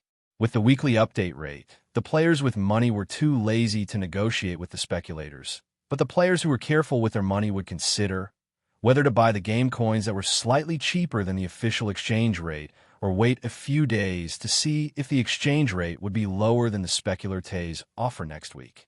Of course, regarding the matter of using RMB to buy game coins, even if Fong Bujua wanted to, he could not afford to do so. If he wanted to buy something, he would have to earn the reward himself. For a level 13 player, Fong Bujua had quite a bit of wealth. He had 164,300 game coins and 843 skill points. Then he was suddenly reminded of the bag of garlic that he had destroyed earlier. Perhaps he could sell it for some game coins. It looked like he had been too careless. But when he thought about it, those things that could be found anywhere in the scenario were not equipment, so they would not be worth that much. If those things could be sold for several thousand game coins, then he did not need to do anything else in the scenario. He might as well steal a battery in the virtual world. He could remove one, carry it in his inventory, and perhaps sell it for several thousand game coins. I should go take a look at the auction house first. The clothes are too expensive. Fong Bujua sighed. He turned and walked toward the information tower in the middle of the market. When he got close, he realized that on the 4 fan-shaped objects around the tower, other than the screens that kept refreshing the auction house items, there was a dedicated screen that showed the in-game ranking. At the top of the 4 objects were the words East, South, West, and North. Obviously, this was to help the players navigate the bowl-shaped space. Fong Bujua walked to the eastern fan and lifted his head to look. The ranking, there was the level ranking. Of the top 20 players, 2 of them had the word anonymous. The other 18 players had their names displayed, and the system had added brackets behind their names. The brackets indicated the guild that they belonged to, which was the name of the gaming studio. It looked like the moment the guild system was introduced, all the gaming studios had been set up. Fong Bujua did not know about the benefits and conditions that came with the guild system, so he decided to find out when he returned to the login lobby. At this time, he only needed to glance through 10 lines of the level leaderboard at a glance to know the names of the players and the names of the workshop. Then, Fong Bujua walked to the southern fan. The title of the ranking, there was combat ability ranking. To his surprise, of the 18 IDs on the ranking, only 5 were in the top 20 of the combat ability ranking. Chapter 77. The player at the top of the ranking was a player by the name of Phantom Dawn, but this ID was not in the top 20 on the ranking. There was the word regulation behind his name, so he was a member of the gaming studio. Therefore, he was definitely not one of the 2 anonymous players on the ranking. There was no need for professional players from such a big studio to keep a low profile. Their superiors would not allow them to remain anonymous because every name that appeared on the ranking was a reflection of the studio's strength. Looks like a single-digit level difference is nothing in this game. Fong Bujua mumbled to himself. The ranking is just a reference for the players to see the level range of the players who are leveling up the fastest in the server, and the truly powerful players are the players on this ranking. Fong Bujua looked at the ranking. There were no anonymous players on the ranking, and the top 20 players all had the name of their guild behind them. It looked like it was hard to compete with these people who had the support of a guild with their personal power. This was especially obvious at the early stages of the game. The so-called combat power, other than looking at a player's personal ability, was mainly based on their mastery level, skills, and equipment. Players who had the support of a workshop would definitely be much better in terms of equipment quality and number of skills. Around level 20, everyone's mastery level would basically stop at level D. So the difference was obvious. It was worth noting that other than this player called Phantom Dawn, who was at the top, the other players with regulation were all ranked after the 6th place. The 6th player was the current top player on the ranking, and he was also the first player to reach the top of the closed beta, Fearless Champion. The 2nd to 5th place on the leaderboard belonged to another guild. Their IDs were Shiva, Vishnu, Brahma, and Yama. These 4 scammers all came from a studio called Brahman. It seemed like this studio was also very strong, because in the top 10 of the leaderboard, these 4 people were also impressively in the list. After Fong Bujua looked at the southern fan pillar, he went to look at the Western and Northern rankings. These two rankings were the overall guild power ranking and guild compatibility ranking. Unsurprisingly, the top two on these two lists belonged to Order and Gods. The Gods were stronger, but in terms of overall strength, Order had the upper hand. Actually, the words comprehensive strength were quite thought-provoking. Since it was a different concept from combat strength, then it should be referring to the comprehensive ability of the society. Other than financial resources and numbers, the strongest characteristic of Order was that it had no weaknesses. For example, Invincible Champion, whom Feng Bujue had met before, was one of the people in charge of combat mastery during the closed beta period. His level, equipment, and other mastery were not important to him. What he wanted to do was to complete the task he was in charge of and provide first-hand information and experience to the workshop. As for the other specializations, there would naturally be corresponding explorers. Order used this practical method to obtain valuable information. When their main players, who had already joined the game during the open beta, joined the game, they would be able to achieve twice the result with half the effort and avoid detours. It could be said that Order already had a near-perfect and efficient system, especially when it came to grasping the game's information. It could be said that they were all-encompassing. Moreover, it wasn't at the level of having a basic understanding of the game, but rather a conclusion that had been obtained through in-depth research. They could casually release a set of internal company data, and it would be enough to make those half-baked players on the forums explode. Of course, they would not share their resources with others, even if they were offered money. However, the Gods Workshop wasn't an incompetent organization. Their specialty was the individual strength of the players under them. They did not care how other workshops dealt their cards. The God strategy was very simple. Once the closed beta began, they would throw in all their main star players and train them first. After all, their hand was full of aces, so there was no difference whether they played it early or late. Feng Bujue also looked at the top 20 guilds on the two leaderboards. These two leaderboards overlapped quite a bit. Other than Order and Gods, there were 7 guilds that had players on the leaderboards. The situation of the remaining guilds was unknown. In any case, there was no Frost Emperor on these two leaderboards. This meant that there was no problem with the credibility of these guilds. After looking at the 4 leaderboards, Feng Bujue went to the Central Information Tower to look at the situation in the auction house. The results surprised him. The prices were ridiculously high.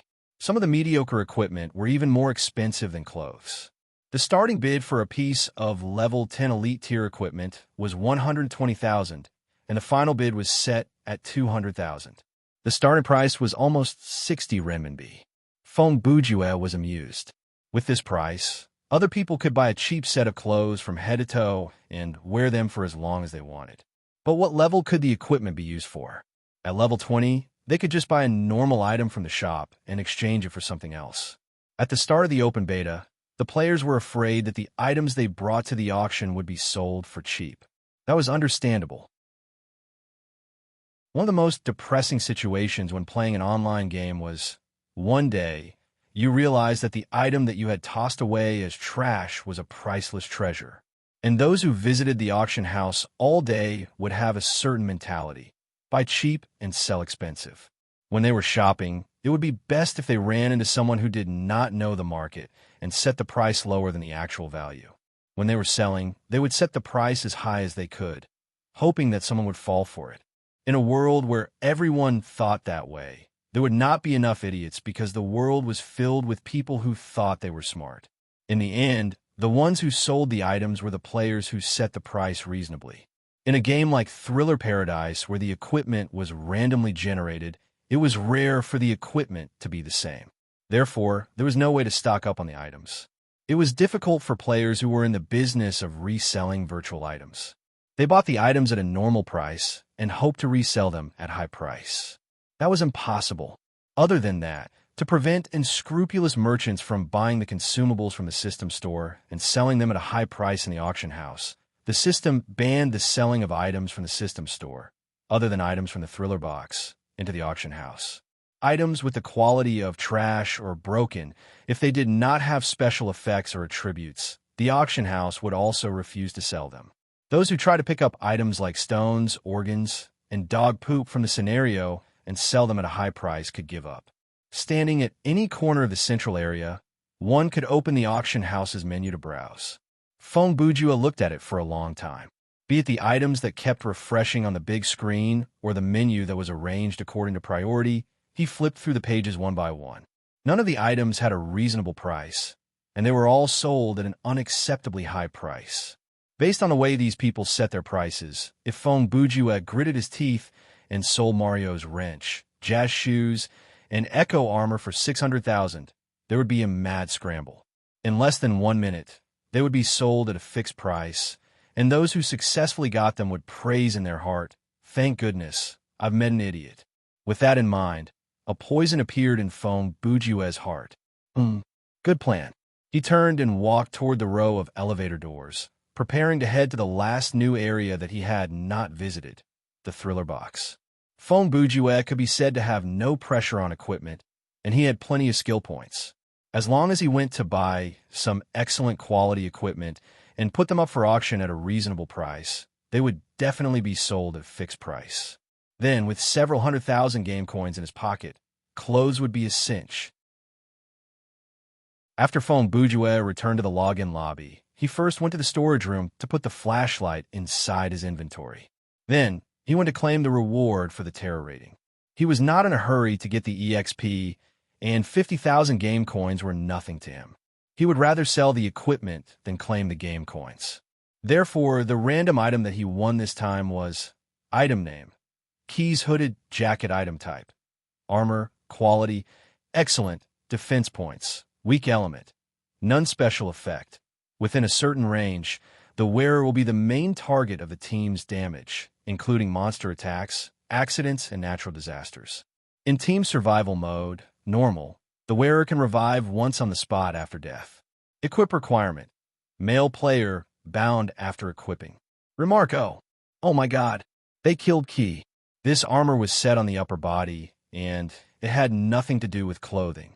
Equipment was equipment, and clothing was something like skin. Both could be equipped at the same time, but only one could be shown on the outside. Feng Bujua understood the meaning of Key's meme, so even though he could not equip the Echo armor yet, he would not put on a whim. Wearing something like that would be suicide, and giving it to someone else would be harming their life. It was better to sell it to a stranger in auction. Currently, his inventory space was 810 points, and he could store 2 more items. Based on Feng Bujua's calculation, the superior equipment inside the thriller box should be worth 300 skill points each. If one of the items sold for 500 skill points, then he would not be able to buy 2 items even if he wanted to, so the 2 empty slots were more than enough. After all, once he was done here, he would bring it to the mall to put it up for auction. Returning to the elevator after the door closed, Feng Bujua pressed the button for thriller box. This time was weird. After he pressed the button, the door did not open, and there was no system announcement. 2 seconds later, the elevator moved. The weirdest thing was that Feng Bujua felt like the elevator was not moving up or down. Like a roller coaster, it moved in different directions without any pattern. After about 1 minute, the elevator finally stopped. The door opened on its own, and a surprising scene appeared before Feng Bujua's eyes. Chapter 78. The space before him was smaller than the storage room, and it was only twice the size of the elevator. The ceiling was white, and a soft white light shone down from above. The floor under his feet was a checkered pattern of alternating black and white. It looked like a chessboard. The strangest thing was, other than the elevator door, all the walls around him were made from various twisted mirrors. The many reflections of Feng Bujua in the mirrors looked grotesque. Not only were their bodies twisted, even the expression on their faces and presence were altered by these mirrors. Inside these mirrors, one could see happiness, anger, sadness, joy, greed, anger, delusion. It was as if the distorted reflection in each mirror represented a different emotion or desire. And here I thought it would be a large public space like a shopping mall. Feng Bujua mumbled to himself. His eyes were attracted by the only thing in the room. On the floor, in the middle of the room, was a large box. It was about 1 meter square, and it was a colorful gift box. So, if I open it, a clown whose lower body is attached to a spring will jump out to shock me. Fong Bujua shrugged with a smile and walked closer. Right then, the system announcement said, before the thriller box, you can open a specific menu to browse the items inside. TSK. So it's just for show. Fong Bujue opened the system menu with disappointment. The number of items was surprisingly high. There were more than 4,000 items, and they were all excellent quality and above. The 2 days of closed beta were 50 hours in real life. The sleeping mode server provided 500 hours of game time, and the non-sleeping mode provided 100 hours of game time. The total virtual time for the 2 routes was 25 days. During this period, each randomly generated scenario would have 1 or 2 items that the players could not bring out. Other than that, there were also countless items that were above excellent quality that were hidden inside the scenario, but had not been discovered by the players. These items, after some modification, could be found inside the thriller box. The open beta started at 8 a.m. From then on, all the items inside the thriller box would be destroyed. It had been 6 hours, and all the items that were created during the closed beta were showing remaining time: 6 days, 17 hours, 38 minutes. Quite a number of items that were created after the open beta had been added, and the countdown started in real life when the scenario ended. Out of curiosity, Fong Bujua searched for Blood Corpses Must Die, which he had used once before. Sure enough, he found this equipment, but the equipment condition had obviously changed.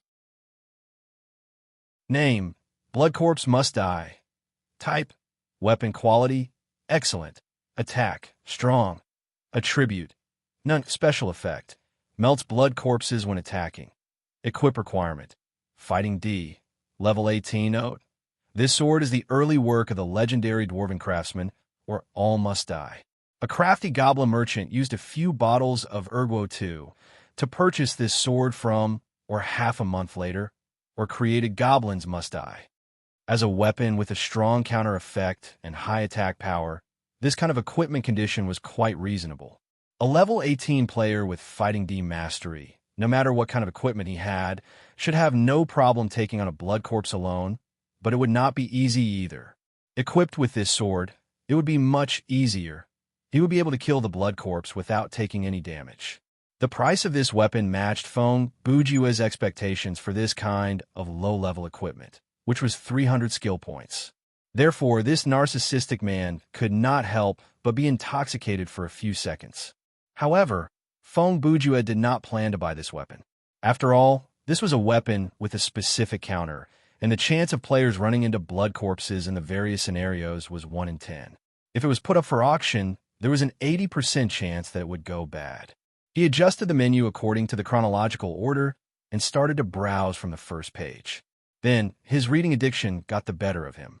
The value of the equipment here was higher than at the auction house, and he was afraid that he would miss out on something good. The more he scrolled down, the more excited and surprised Fong Bujua became. Although legendary equipment was hard to find for the time being, there were a few perfect equipment. Of course, the price of a few thousand skill points was only enough for him to look at. In the scenario, these items would only appear in cinematics or even in the hands of the boss. At most, they would be like Blood Corpse Must Die, which was given to the players to clear the scenario after they used it. But in the end, they would come to the recycle bin, the thriller box, to await the fate of being destroyed. Therefore, in the thriller box, it was possible for items like the Xian Yuan sword or the Blade of Azeroth to appear. As long as the player had enough skill points, they could buy these items, but whether they could equip them or not, that was another story. After all, skill points were not something that could be bought with money. The only way to obtain them was to use one's own fighting skills or intellect to earn them in the scenario. A player who could obtain so many skill points would not be that weak. Fong Bujua stood there and looked for a whole hour before he completely abandoned the idea of selling the items. He thought to himself, is the thriller box crazy to have this function of exchanging skill point for money? The exchange ratio given by the system is 1:10, and it's a one-way exchange. What kind of scam is this? 1,000 skill points can only be exchanged for 10,000 game coins. That's only 5 RMB. But can 5 RMB buy 1,000 skill points? Even if it was a level 50 player with perfect equipment and skills, and a lot of skill points that they had nowhere to use, they wouldn't exchange for this money. They could use their extra skill points to buy equipment and put them up for auction. Who would use their precious skill points to exchange for game coins? Not only Feng Bujue, there were many people complaining about this on the forum that morning. Of course, this was not a big deal. The system did not force the players to do this. If they thought it was not worth it, they could just not do it. The Dream Company did not give any response and ignored the complaints. On the second Monday of May, after more than a month, the exchange rate had changed multiple times. The mainstream players had gotten familiar with the market, and the price at the auction house had stabilized. It was then that the Dream Company changed the exchange ratio of skill points. At the time, the players in Thriller Paradise were split into 3 groups. They were the top players, the middle players, and the bottom players, who were mostly new players and casual players. The upper echelons of the players were all around level 30, and their specializations were very clear. Their equipment and skill combinations were also at an advanced level. They had their own strategy for the game, and they had titles that corresponded to their strength. With their experience and ability, they could be the leader of any team. With such a player in the team, even if he didn't express his opinion, he could still be of great use as long as he did his job. On the other hand, the middle-level players were the mainstream group of players. They ranged from blue-collar professional players to casual players. Some of them had the potential to reach the upper echelons, but their understanding of the game was lacking compared to the upper echelons. Therefore, their character power and clearing rate of the scenario were affected. This group of people were the players in the normal sense. Sometimes, they could amaze the world with a single hit, but sometimes they would make mistakes. They would blame their teammates and be blamed by their teammates. Most of them thought of themselves as experts, but they could not understand the gap between them and the top players. After a long time, a normal player would have the thought that the best players in the game were richer than them or had more time to play the game. There was some truth to this thought, but it was only part of the reason. Feng Bujue had once analyzed the conditions needed to be a top player in a technical game. In the end, he came up with a list of 7: knowledge, strategy, luck, fighting spirit, determination, courage, and talent. Even though there were innate conditions and uncontrollable factors, this was reality. Gaming and sports were the same in many ways. Only a hard-working genius could become a legend. Finally, the bottom players could be summarized in 3 sentences. 1. New players who had just joined the game. 2. Casual players who had an unstable online experience. And 3. Players who only had 5 combat experience. This was the lowest level, and their strength was self-evident. The first 2 types of people might leave this level after a period of time, but the third type was more helpless. Everyone had their own areas of expertise and weakness, and this principle naturally applied to the game as well. 1 month later, this was the general structure of Thriller Paradise. The reason this was mentioned earlier was because there were 2 things that needed to be announced. First of all, there would be a competition in the game at the end of May. Due to the large number of players, the qualification to participate in the preliminaries had to be met with certain conditions. The last batch of players probably wouldn't have a chance at all. Secondly, after hearing all this, I believe everyone will naturally assume that Feng Bujue is one of the players at the very top. But that was not right. He was the 4th type of player. The number of this type of player was not enough to be called a group. In the game, with millions of registered players, there were only about 10 of them. Their level might not be the highest, but they were regulars on the combat ranking. In the competition that followed, the Dream Company directly disqualified this group of people from the preliminaries and sent them directly to the finals. Furthermore, they were given a bye in the first few rounds. Even though this was called unfair competition by many people, from a certain perspective, the Dream Company was actually protecting the majority of players. If they had to face them in the preliminaries or the finals, that would be unfair competition. Back to the story. Feng Bujue looked at the equipment for more than an hour before he was done. In the menu of the Thriller box, One page would show 100 items. Each item only had 3 options: name, type, and price. Clicking on them would reveal the details. Naturally, Feng Bujue could not click on all of them. He only looked at the items that he was interested in and skimmed through the rest. For some pages, he skipped through them in less than 10 seconds. Even so, he spent so much time looking at them. There were quite a number of interesting items. After looking through them all, he sighed deeply. He closed his eyes and arranged his thoughts. Then, using the search function, he found a piece of equipment that he had memorized. Name: Casey Jones. Mask. Item type: armor. Quality: excellent. Defense points: medium element. None special effect. When equipped, the player's fighting mastery will be seen as 1 level higher than their actual level, but it will not exceed level C. Equip requirement: male player, level 15, bound after equip. Remark: the owner of the mask spent his days with 4 mutated turtles who loved pizza and lived in the sewers. Even though he was a young man without any superpowers, he was still passionate about fighting against street criminals. The mask slowly became his symbol. The selling price of this mask was 500 skill points. Its value was reflected in its low equipment requirement and its powerful effect that was suitable for all players. Before level 20, it was impossible for a player's mastery to reach level C, but the effect of this mask might be able to help the player break through that bottleneck. From the perspective of transitional equipment, the benefits of using this mask between level 15 and 20 would be huge. Even after level 20, before the player's fighting mastery reached level C, the effect of this equipment would still be useful. Feng Bujue's current mastery level was General Ability E, Workmanship E, Sleuthing E, Fighting E, Marksmanship D, Medic F. Other than that, after the start of the open beta, the Mastery tab in the menu had changed. The original font had shrunk, and there was a new shaded area. This meant that there were 2 new masteries that had not been unlocked yet. In any case, this mask with such a high price-to-performance ratio had great benefits, so he bought it without much hesitation. Even though he was currently level 13, leveling up to level 15 was not that difficult for him.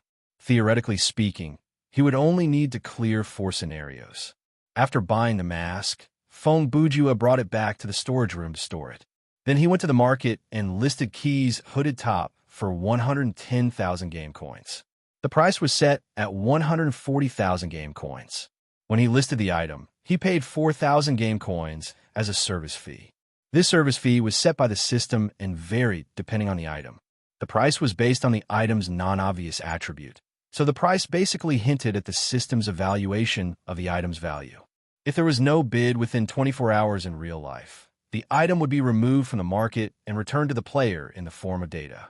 If the item was sold, the system would send the money over. After Feng Bujue did all that, when he returned to the login lobby, it was already 3 p.m. in real life. There was still half a day left and an all-nighter. He gave himself a super short-term goal. Before tomorrow morning, he had to reach level 15 and raise his workmanship mastery to level D. That way, he could successfully equip Casey Jones's mask and Echo armor, and then experience the killing game. Chapter 79. Feng Bujue, Level 13. Please select the game mode that you wish to join. You have selected Team, Survival Mode, Normal. Please confirm. Confirmed. The team size has been randomized. 2 players. You have joined the queue. Searching for other players who are ready. Matching complete. Coordinating nerve connection. Generating scenario. Downloading. Please wait a moment. Welcome to Thriller Paradise. This time, it was a woman's voice. She spoke very softly, like she was whispering. Download complete. You're currently in Team Survival Mode, Normal. This mode provides a scenario introduction, and there is a chance of triggering hidden side missions and special world building. Reward for clearing the scenario. Randomly draw a learnable skill card. Playing the scenario introduction soon. The game will start immediately after that. Feng Bujue's body felt weightless, and then the opening of the scenario appeared before his eyes. The camera showed the entrance of a school. There was a moon in the sky, and the name of the school on the wall read, Yi Jie High School. Looking through the front door, one could see the field and the main building. After a closer look, one could tell that the school had at least 2 other education buildings and a gymnasium. Yi Jie High School. The noise of the day and the silence of the night create a great contrast. The school was built on a cheap plot of land, and it was once the location of a mass grave. In the 20 years after the school was built, many strange things happened. The fear hidden in the people's hearts turned these things into ghost stories, and they spread among the students and teachers alike. At some point, a song called The 7 Unthinkables of the Academy appeared. At this point, the system voice in Feng Bujue's ears suddenly turned into the young and ethereal voice of a little girl. The spine-chilling voice used a monotonous rhythm to recite the content of the subtitles before his eyes. Save him, save him. You're trapped in the well. Do not look at him, do not look at him, or you will be buried in the well. 1, 2, 3, 4, 5, 6. Count the steps up the stairs. Turn back, turn back. Do not walk up the 1st to the 13th step. Drip, drip, drip. The sound of water will not stop. Red, red. Do not raise your head to look at the mirror. So fa re, la so re. The piano keys were plaintive. Don't listen, don't listen. Applause is the most important thing. Rumble, rumble. The aroma assailed his nostrils, and his intestines rumbled. He tasted it, tasted it. Which bowl of human meat was which bowl of soup? Wah, wah, wah, wah, wah, wah. The baby's cries rang in his ears, laughing, laughing. The bones were the cradle, and the skin was the bag. Ghastly and bloody. Evil spirits are chasing after you. Don't be afraid, don't be afraid. Even demons and monsters can be killed. After that, the cinematic scene remained unchanged, but the system's voice returned to its original tone. In the next 2 minutes, what Feng Bujue heard was the most shocking setting of any online game he had ever played. You and your teammates will each receive a mobile phone. This item cannot be placed in a backpack. It can only be held in your hand. The phone is fully charged, so it can show the current scenario time. It contains a speed dial number, which is your teammate's mobile phone number. The phone cannot be used to call any other number other than speed dial, and it does not have other functions such as text messaging. It cannot be switched off or reset the ringtone. After the scenario starts, the timer will start. Starting from the 10th minute, you and your teammate can have a 1-minute call every 15 minutes. Both parties have to take turns to be the calling party and the receiving party according to the sequence. The assignment has been randomized. The first call will be made by you, the second call will be made by the receiving party, and so on. If both parties fail to communicate until the next call, the responsible party will be targeted by the ghosts. Example 1. When the time is up, the calling party will call the receiving party's number. After the ringtone, if the receiving party does not answer, the latter will be considered the responsible party. Example 2. When the time is up, if the calling party has forgotten or failed to call the receiving party's number, the calling party will be considered the responsible party. You and your teammate are unable to communicate directly, system restriction. You can only communicate through the phone. You and your teammate are not allowed to get close to the other party without knowing it, such as when the other party enters your site. If both parties accidentally run into each other, you have to separate within 1 minute, or else both parties will be targeted by the ghosts. After the scenario starts, please enter the school and split up within 5 minutes. If you exceed the time limit, the punishment will be the same as the previous one. After that announcement, the scenario started. Feng Bujue was already in the game, and a black flip phone appeared in his hand. He turned to look at his teammate and was startled. He ran into passing rain and passing rain. Before queuing up, Feng Bujue did not check his friend list again, so he did not notice that a friend was online. Even though passing rain's expression did not change, she was quite surprised. This was the first day of the open beta, and there were probably millions of players online. In the sea of people, the 2 of them were queuing alone, but they had entered the same scenario, and there were 2 of them. This kind of extreme coincidence could be called fate. What kind of thing was fate? Let me summarize it with the Buddhist theory of reincarnation. It can be summed up in a few words. Hatred becomes father and son, and debt becomes husband and wife. What kind of afterlife is this? I don't think fate can only be related to love. Coming to this world, creating hatred and enmity is also fate. Therefore, I advise all my Buddhist friends to take revenge in this life. In the next life, when the other party becomes your son, you'll have to pay for a house or a wedding. If there are those who refuse to pay their debts, you'd better join the ranks of atheists. If you don't pay your debts in this life, you'll have to pay your debts in the next life. Oh, by the way, the main reason I'm talking about this is because the earlier song was quite creepy, so I wanted to say something to ease the tense atmosphere. Back to the topic, Fong Bujue gave it a try, and, as expected, he was unable to speak. His intention to speak was stopped by the system, and he could not turn it into action. Therefore, he could only make gestures. First, he made a sick sign.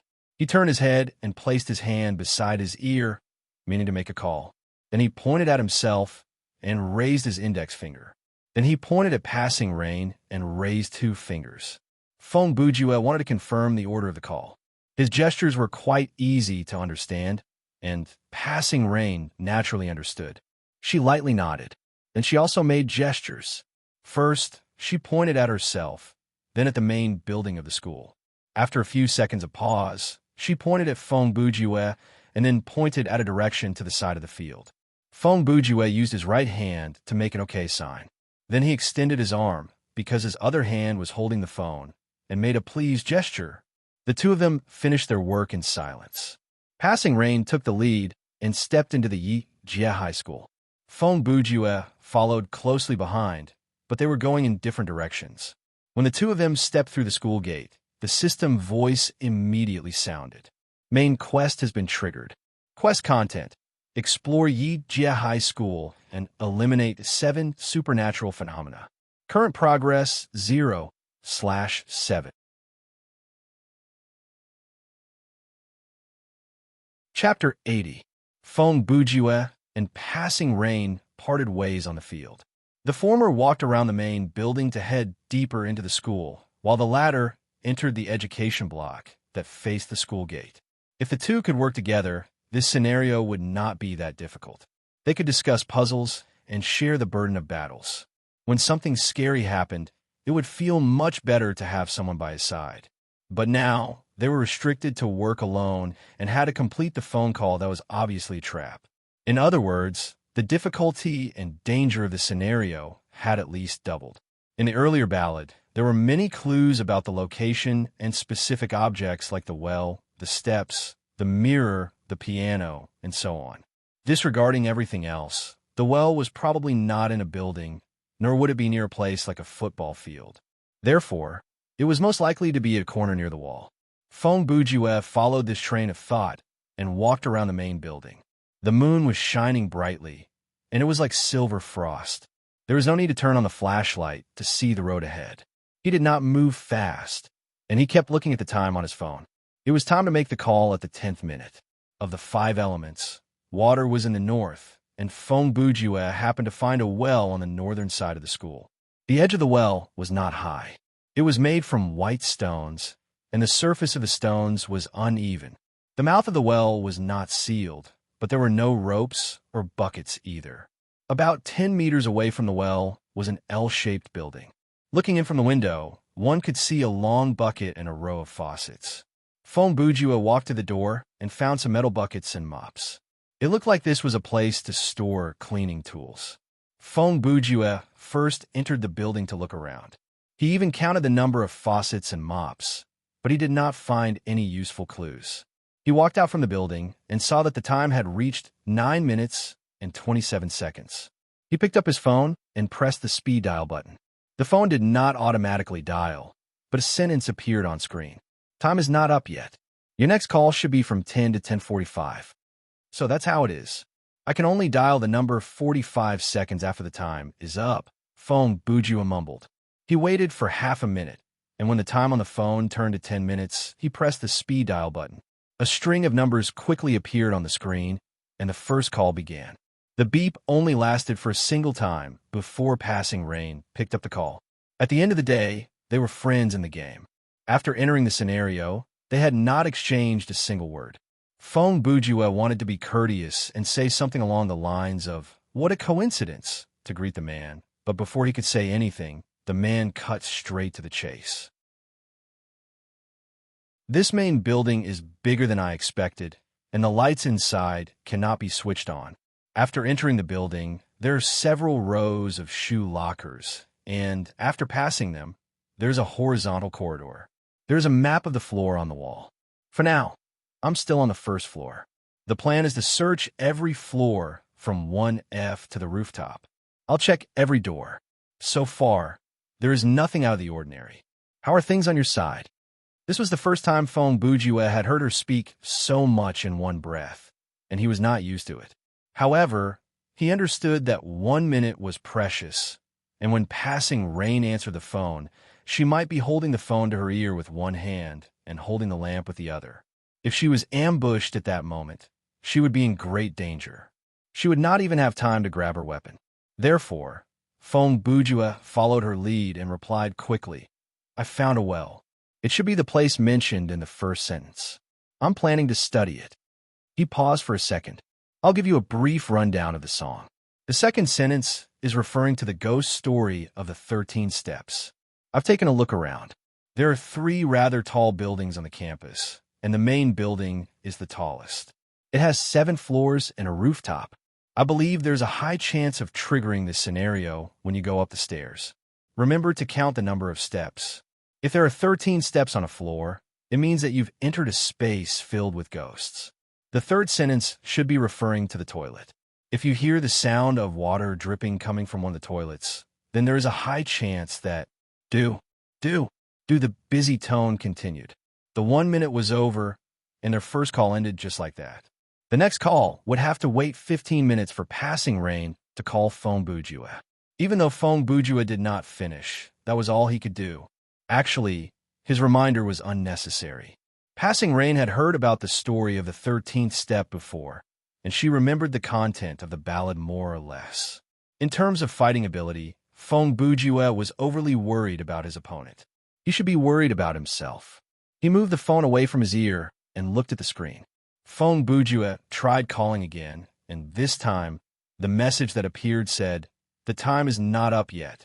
Your next call should be from 40:00 to 40:45. I think I understand the meaning of this call now."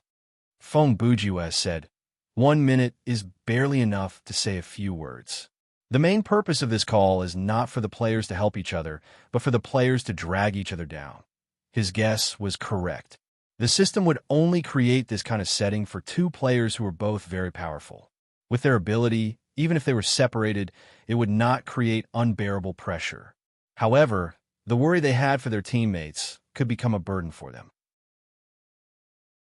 First, the 2 would be told that they could not travel together. Even if they ran into each other, they would not be able to communicate. Every once in a while, they would have to talk. Those who did not dial the other's number or did not pick up in time will be chased by the ghosts. One could imagine what would happen if one of them did not receive the call from the other when the time was up, or if the other party did not pick up even though they had dialed the number.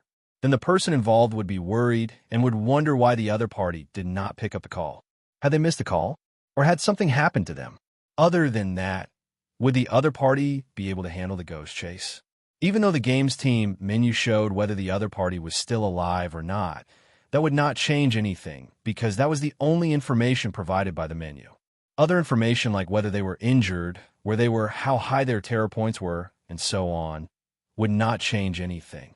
Even if one of them had his leg severed by a ghost and was bleeding inside a locker, the other party would not be able to help.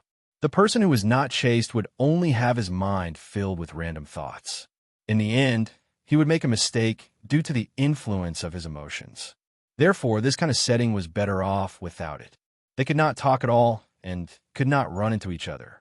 It would save them a lot of trouble. Since the phone could not be placed inside the backpack, and the pocket of the newbie outfit was purposely designed to be too shallow to fit anything, Fong Bujue had no choice but to hold the phone in his hand. Even though he had no idea whether it would work or not, he still took out the wrench and held it in his other hand as he slowly approached the well. His steps were steady, and his nerves were taut. If any kind of trigger was triggered, he would react immediately. The air around him suddenly turned cold. Just as Fong Bujue was about 2 to 3 meters away from the mouth of the well, a voice that sounded like a moan came intermittently from below. Save! Save!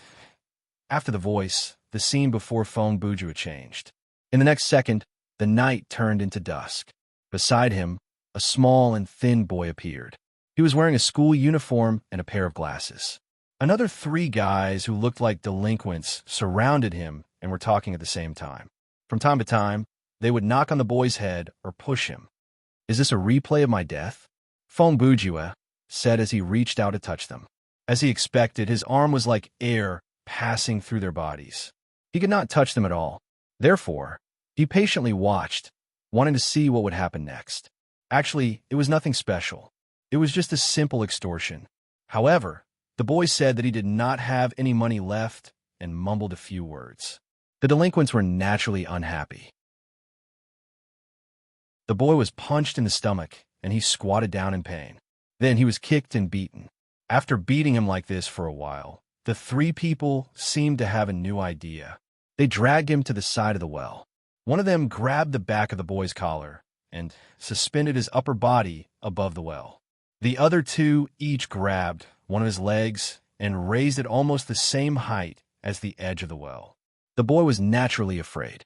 He flailed his arms and yelled for them to stop, but the 3 did not seem to mind. If anything, they just laughed. This lasted for less than a minute. Then, tragedy struck. The boy fell down. It was unknown whether he was dead or alive. At this time, the 3 delinquents were a little scared. They said a few words to deceive themselves. I didn't want to let go. It's because he moved around that he fell down, right? Ah, yes. This guy was careless. Just like that, they abandoned the boy and left without calling for help. In the next second, all these illusions disappeared. It was still a cold night. Fong Bujue was still standing 2 meters away from the well. He did not move. He looked at his phone again. When it happened, time had not passed. Save me. The voice sounded again. Fong Bujue took a deep breath and leaned closer to the well. At the same time, in the main building, in one of the staff offices, passing rain found a newspaper article that had been cut out on a desk. This piece of paper was very eye-catching.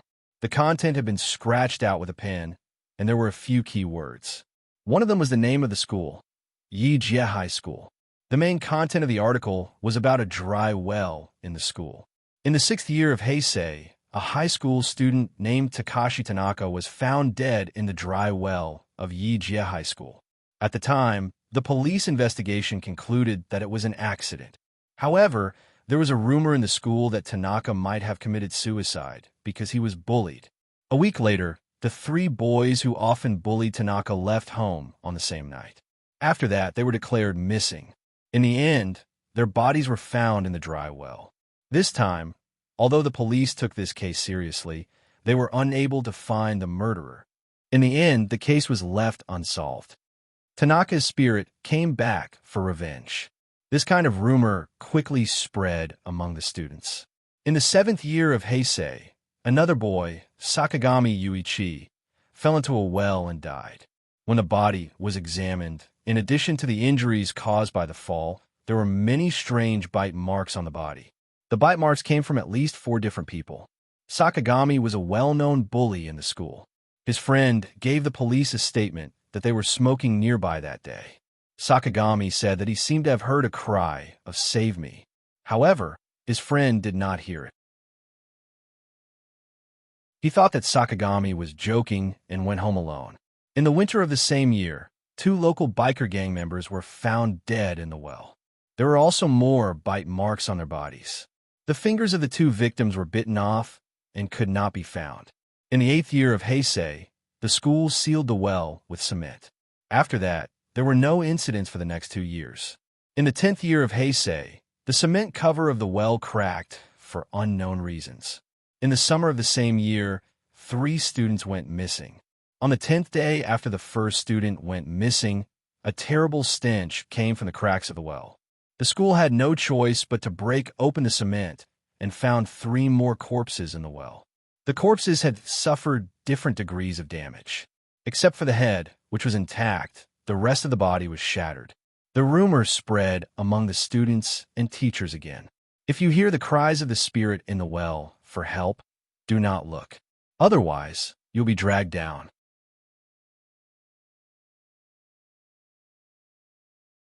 Chapter 81. Feng Bujue reached the edge of the well, but he did not get too close. He lowered his body and tried to use a slanted angle to look ahead. He did not poke his head out to look into the well. He remembered the song word for word. Don't look at him, or you'll be buried with him. That could not have been a more obvious hint. Feng Bujue had no doubt that if he looked at the thing at the bottom of the well, he would trigger a death flag. He did not want to be dragged down by some kind of force and have his life points drop to 0. You there? Feng Bujue raised his voice to ask. How about I go get a rope to throw down for you? Several seconds later, the voice said, I can't climb up alone. When Feng Bujue heard that, he felt like he had been enlightened. He asked tentatively, Then, how about I carry you up? The voice replied curtly, Okay. Feng Bujue asked directly, I'm not familiar with this school. Do you know where I can find a rope? He wanted to see what kind of hint he would get from this mission. But this time, the voice did not answer. It only repeated, Save. Therefore, Feng Bujue said, Wait for me. I'll be back after I find a rope. The voice did not say anything and continued to call for help. Feng Bujue was actually curious. What would happen if he did not return? But on second thought, even if the person at the bottom of the well did not crawl out to deal with him, he would eventually return to complete the mission. Leaving the well, Feng Bujue jogged toward the sports equipment room. He had wanted to go there to loot when he passed by earlier. Now, he returned to the room with ease. With a wave of the wrench, he smashed the lock on the door and started to rummage through the cupboards and boxes. Soon, he found a thick rope that was coiled together. It was probably used for tug-of-war. After testing its tensile strength and confirming that it was fine, Feng Bujue coiled the rope up, shoved it into his backpack, and returned to the old well. When he approached the old well, the cries for help from the bottom of the well came again. Feng Bujue pretended that he did not hear it. He walked past it and found a tree with the thickest trunk. He tied the rope to it and tied a tight knot. Then, he walked to the well and tossed the other end of the rope down. He estimated that the well was at most 10 meters deep, possibly only 6 or 7 meters deep. The rope would definitely be enough. Now, the most troublesome problem was the phone. Regardless of whether he went down or up, he had to use his hands. He could not carry the phone in his mouth. Furthermore, even if he did, he would not be able to pick it up when it rang. If there was an accident and the phone fell down the well, then he would be hunted to death. Looking at the time, there were still 7 minutes until the next call. Feng Bujue felt like there was no problem with the time. The person calling for help at the bottom of the well was probably the boy who had appeared in the death scene earlier. With his size, even the stronger people of his age would have been able to pick him up, so he should be even lighter after turning into a ghost. After Feng Bujue made up his mind, he stopped hesitating. He placed the phone on the ground and grabbed the rope. Facing the tree and away from the mouth of the well, he sat down on the edge of the well and stretched his 2 legs into it. Then, with his feet on the wall of the well, he held the rope with both hands and moved down as fast as he could. From the beginning to the end, he never once looked down. He just kept his back to the thing that was most likely a ghost. Look up at the sky. The moon is smiling. After Feng Bujue entered the old well, he maintained the posture of facing away from the bottom. He lifted his head up to look at the sky, and without realizing it, he started to hum. Then he stopped and mumbled to himself, F***CK. I accidentally sang this brainwashing melody. Thankfully, there's no one around. This is so embarrassing. After reaching the bottom of the well, Feng Bujue's feet landed on the soft soil. He leaned against the wall and did not turn around. He only showed the ghost his back. Where are you?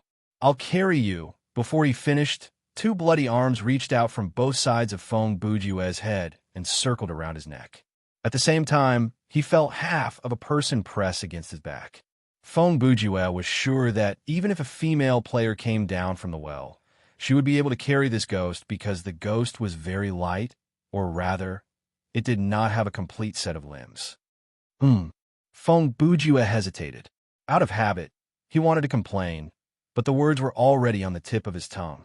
But after some thought, he realized that it was not right. In this situation, if he pointed out some of the features that were obviously different from normal humans, it might lead to a bad development. For example, why didn't you climb up yourself when you were so nimble? Why is the skin on your arm so rotten? Why do I feel like there's nothing below your waist? Is water flowing out of your abdominal cavity? And so on were all forbidden words. At the end of many ghost stories, many protagonists would say to someone who looked like a human, "I just ran into a ghost. What did it look like?" Then they would get the same response. "Did it look like this?" Then they would be killed. Feng Bujue did not want to take that kind of risk. His neck was still in the ghost's grasp. If the ghost suddenly realized that he was really a ghost, then it would be a death flag, so he could not bring that up. "Hold on tight, I'm going to climb up." Feng Bujue ignored the strong hints from the smell and sound. He also ignored the 2 bloody arms under his chin. After a simple greeting, he climbed up with the ghost on his back. When he went down the well earlier, he did not look down at all. It felt like he was walking backward, but when he went up, he was walking in the direction that his eyes were looking, so he climbed very fast. The thing on his back was not that heavy, and it was not that big of a burden. It only took him 4 minutes to climb up and down the old well. Feng Bujue stood outside the well to catch his breath, but he still did not dare let his guard down. He did not hurry to pick up the phone, but took out the wrench again. He said to the thing on his back, "We're out. You can go home now." The voice came from the back of Feng Bujue's neck, and it was like a chilling wind caressing the back of his neck. "Go home." The next few seconds were suffocatingly quiet. "Thank you." That was the ghost's last reply. When Feng Bujue heard that, the bone-chilling chill around him disappeared, and the feeling of carrying something on his back disappeared as well. Then he sighed in relief and turned his head around. Under the silver moonlight, the old well had changed. The mouth of the well was not open, but was sealed by a cement board. The thick rope in Feng Bujue's hand was still tied to the tree, but the other end that he had tossed into the well was now piled up beside the well. Perhaps Feng Bujue had not entered this well, or perhaps he had gone to another place. And it was from that place that he had saved the boy. The last paragraph of the newspaper clipping in passing Rain's hand read, 10 years of Pingsheng, autumn. A student's parents invited a yin-yang master to perform a ritual. When he left, the yin-yang master claimed that he had already injured the ghost, but his power was not enough to turn the ghost into a Buddha. The writer asked again, but the yin-yang master only said, "Do you want me to go there to carry him out?" and left angrily. After that, the mouth of the well was resealed with cement, and it had not changed since.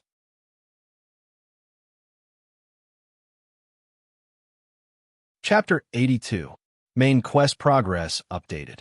Explore Yijie High School and solve 7 supernatural phenomena. Current progress 1/7. Hearing the system announcement, passing Rain sighed in relief. She was braver than a normal player, perhaps even braver than a player like Brother Long. So when she saw the chilling newspaper clipping, she did not react too much. However, she could not help but worry, because in the last call, Feng Bujue had told her that he had found the well and was preparing to deal with it.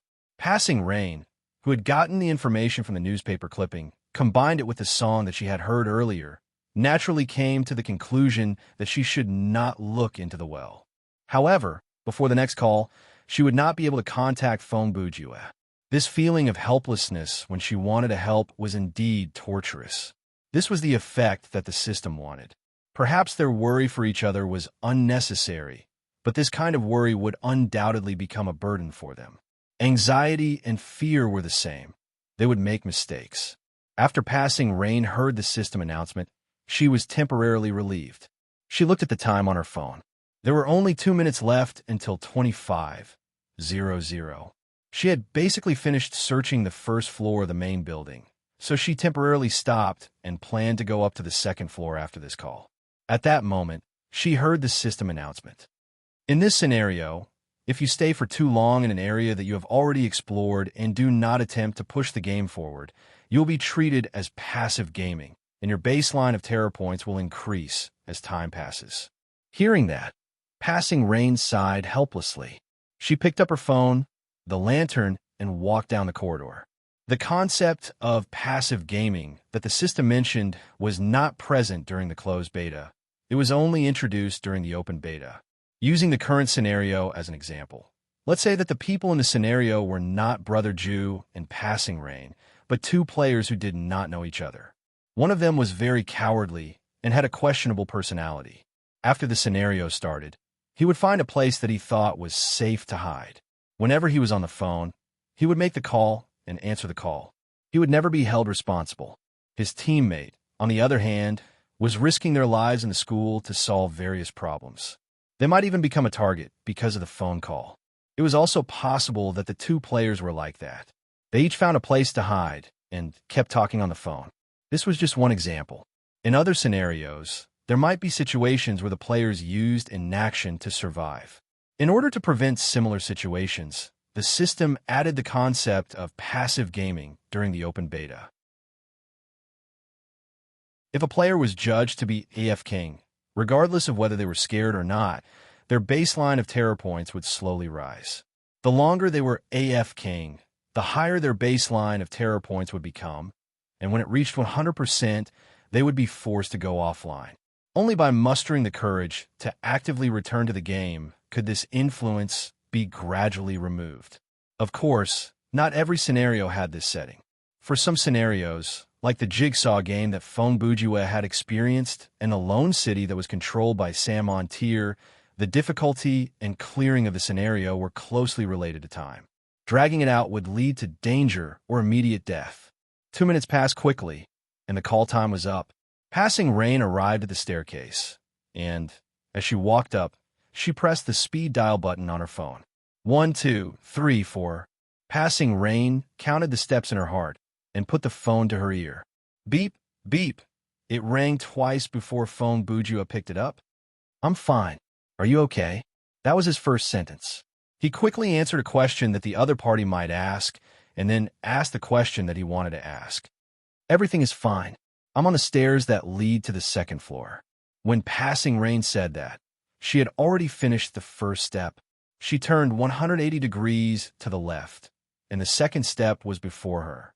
After that, she would reach the second floor corridor. I just finished the first step. There are 12 steps. She continued to move forward. You don't need to tell me about the song. I understand it. The hint is obvious. Phone Bujue was startled before he laughed. Huh.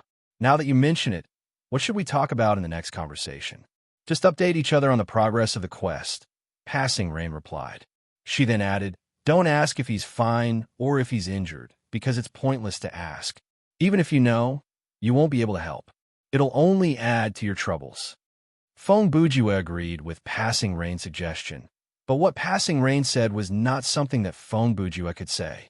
At least, he could not be the one to say it first, because he was a man. If he said something like that, it would be cold, indifferent, and cold-blooded, but when it came from someone as indifferent as Passing Rain, it did not feel out of place. Wow, you're so understanding. Actually, I was thinking the same thing. Phone Bujue quickly reported his progress. By the way, I'm now at the building in the northwest corner. I think the music room is here. I'm going to take a look. 13. Passing Rain suddenly said, the second step that leads to the second floor is the 13th step. Before Phone Bujue could say anything, the call time was up. The call was cut off, and the busy tone came. Hello? Hello? Phone Bujue yelled twice before hanging up helplessly. He mumbled to himself, the result is still quite interesting. By then, he had arrived at the door of the music room. After pulling open the door and entering, Phone Bujue used his flashlight to scan the whole classroom. The few rows of seats at the bottom did not look out of place, and there were no bloody handprints or scribbles on the walls. The only thing that stood out was the piano in the middle of the room. Phone Bujue muttered under his breath, so-re, la-so-re. He took a deep breath. Do you want me to press it? Will I trigger some kind of mechanism after pressing it, and then something will fall down from the cabinet? He then turned his head and shone the flashlight on the glass cabinet that had music scores and teaching materials. However, the top of the cabinet was obviously empty. If there's really something there, we can reach it by stepping on the piano stool, Phone Bujue said thoughtfully. Feng Bujue's eyes slowly moved to the Beethoven statue on the low cabinet in the corner. It was a very common white plaster statue. It was carved with Beethoven's head and chest, and the size ratio was close to 1:1. Feng Bujue walked over and shone the flashlight on the statue. "Brother Fun, what do you think?" He obviously didn't expect the statue to answer him. As he spoke, he placed his phone and flashlight on the cabinet on his right. He immediately tried to move the statue, but he found that the weight of this thing was normal, and there were no buttons or other mechanisms hidden under it. It seemed that it was indeed an ordinary decoration. "Brother Fun, we're all artists. You're not giving me face." Feng Bujue joked as he picked up the phone and flashlight again. In the end, he still came to the piano. Even though he knew that he would trigger some kind of bad flag, he still had to do it. He reached out his finger and pressed the notes one by one according to the song.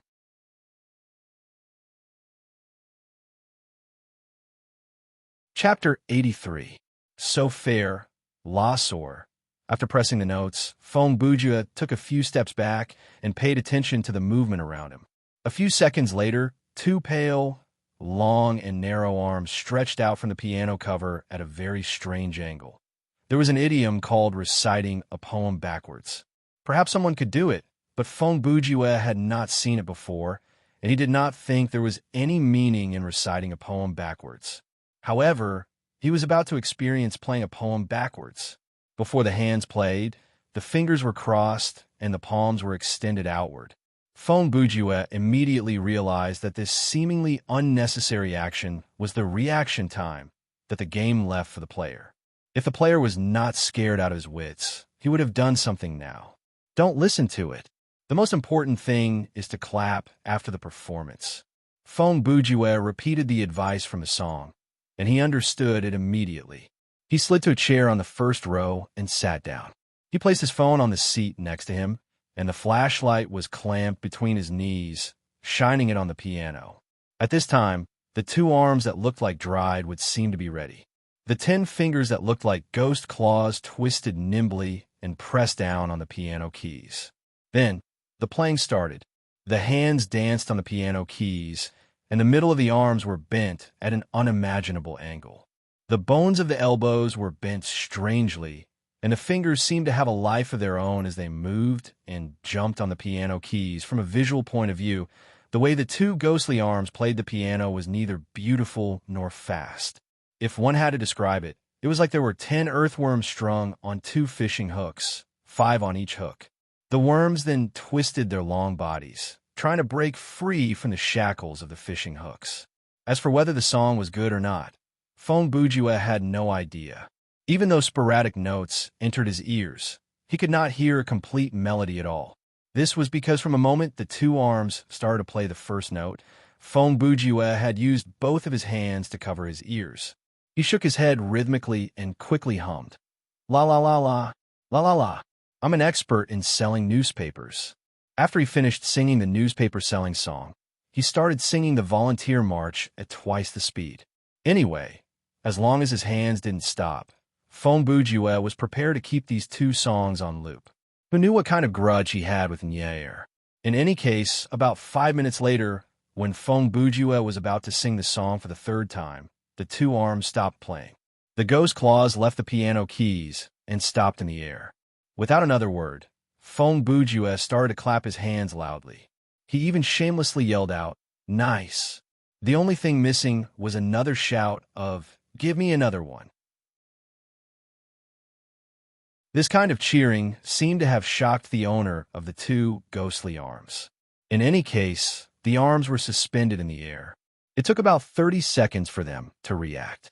He clenched his right fist and waved it twice in the air, as if to express some kind of dissatisfaction. Then he held the lid with his left hand and removed the bracket supporting the lid with his right hand. Then he held the lid with both hands and slowly retracted it back into the zither, closing the lid. Overall, this action could be seen as a sign of rejection. Main mission progress updated. Explore Yijie High School. Solve the 7 supernatural phenomena. Current progress, February 7th. Looks like not all of the so-called 7 bums are fatal. Feng Bujue picked up his things and stood up. Or perhaps, I'll die if I listen to the whole song? It feels like this scenario is trying to convey a worldview that ghosts are also human beings. He glanced at the time. It was 35:18. There were about 5 more minutes until it was his turn to make the call. He wondered how Passing Rain was doing. There was no notification that the mission had been completed. This meant that she was still trapped in the space of the 13th step, and the system had not given him the notification that she had died. This feeling of knowing that the other party was in danger, but not knowing the actual situation, naturally affected Fong Bujue to a certain extent. He opened the game menu. Even though he knew it was pointless, he just wanted to take a look at his teammates' IDs and see the words alive.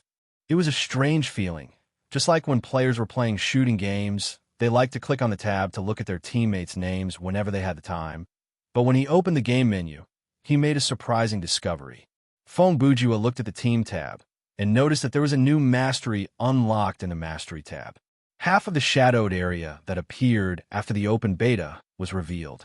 The new mastery was called Sorcery, and Fong Bujue's current mastery level was F. Of the 2 new masteries, Fong Bujue had already unlocked one, but from the name, he knew that this mastery would be incredibly difficult to train. During the closed beta, the 6 specializations, general ability, machinery, detection, combat, shooting, and medic, seemed to be rather normal settings. However, this spirit arts, as well as the last one that had yet to be unlocked, was most likely a supernatural ability. Fong Bujue had no idea whether the sorcery mastery had been unlocked after he completed this mission or when he was haunted by the old well. However, since he had gotten it, he could not help but consider many things, like whether the reward for clearing the scenario would be a skill related to sorcery. Other than that, since the mastery sounded like it was meant to deal with ghosts, would it affect other players and monsters? Would the related skill be able to be used on a physical level? He stood there to think for a while before he was urged by the system to leave. If he continued to space out, he would be playing AFK-like. He had no choice but to leave and continue his exploration. The time until the next call was coming, and there was still no notification from Passing Rain to complete the mission. Fong Bujue could not help but be nervous. With 1 minute left, he hesitating whether he should make this call or not. Passing Rain was definitely not in a good situation. Of the many ghost stories about the school, the 13th step was one of the more famous, and it was probably the hardest to survive.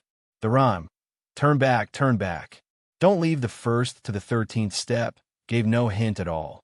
From the sound of it, once one crossed the 13th step, it would trigger a rather fatal warning. However, when Passing Rain was on the phone with Fong Bujue, she had been multitasking, counting as she walked, and she had already completed all 13 steps.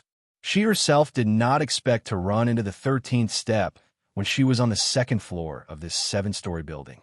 At that moment, Fong Bujue's consideration was if Passing Rain was already in a very bad condition, then there was a very high chance that she would not be able to answer this call, and the consequence of that would be that she would become the responsible party, and in the next 15 minutes, she would be faced with an even more serious threat. But if he did not make this call, he would become the responsible party and be hunted by the ghosts. However, if he did that, he could guarantee that Passing Rain would not have to take on any additional risk. Just as he was hesitating, the time was up.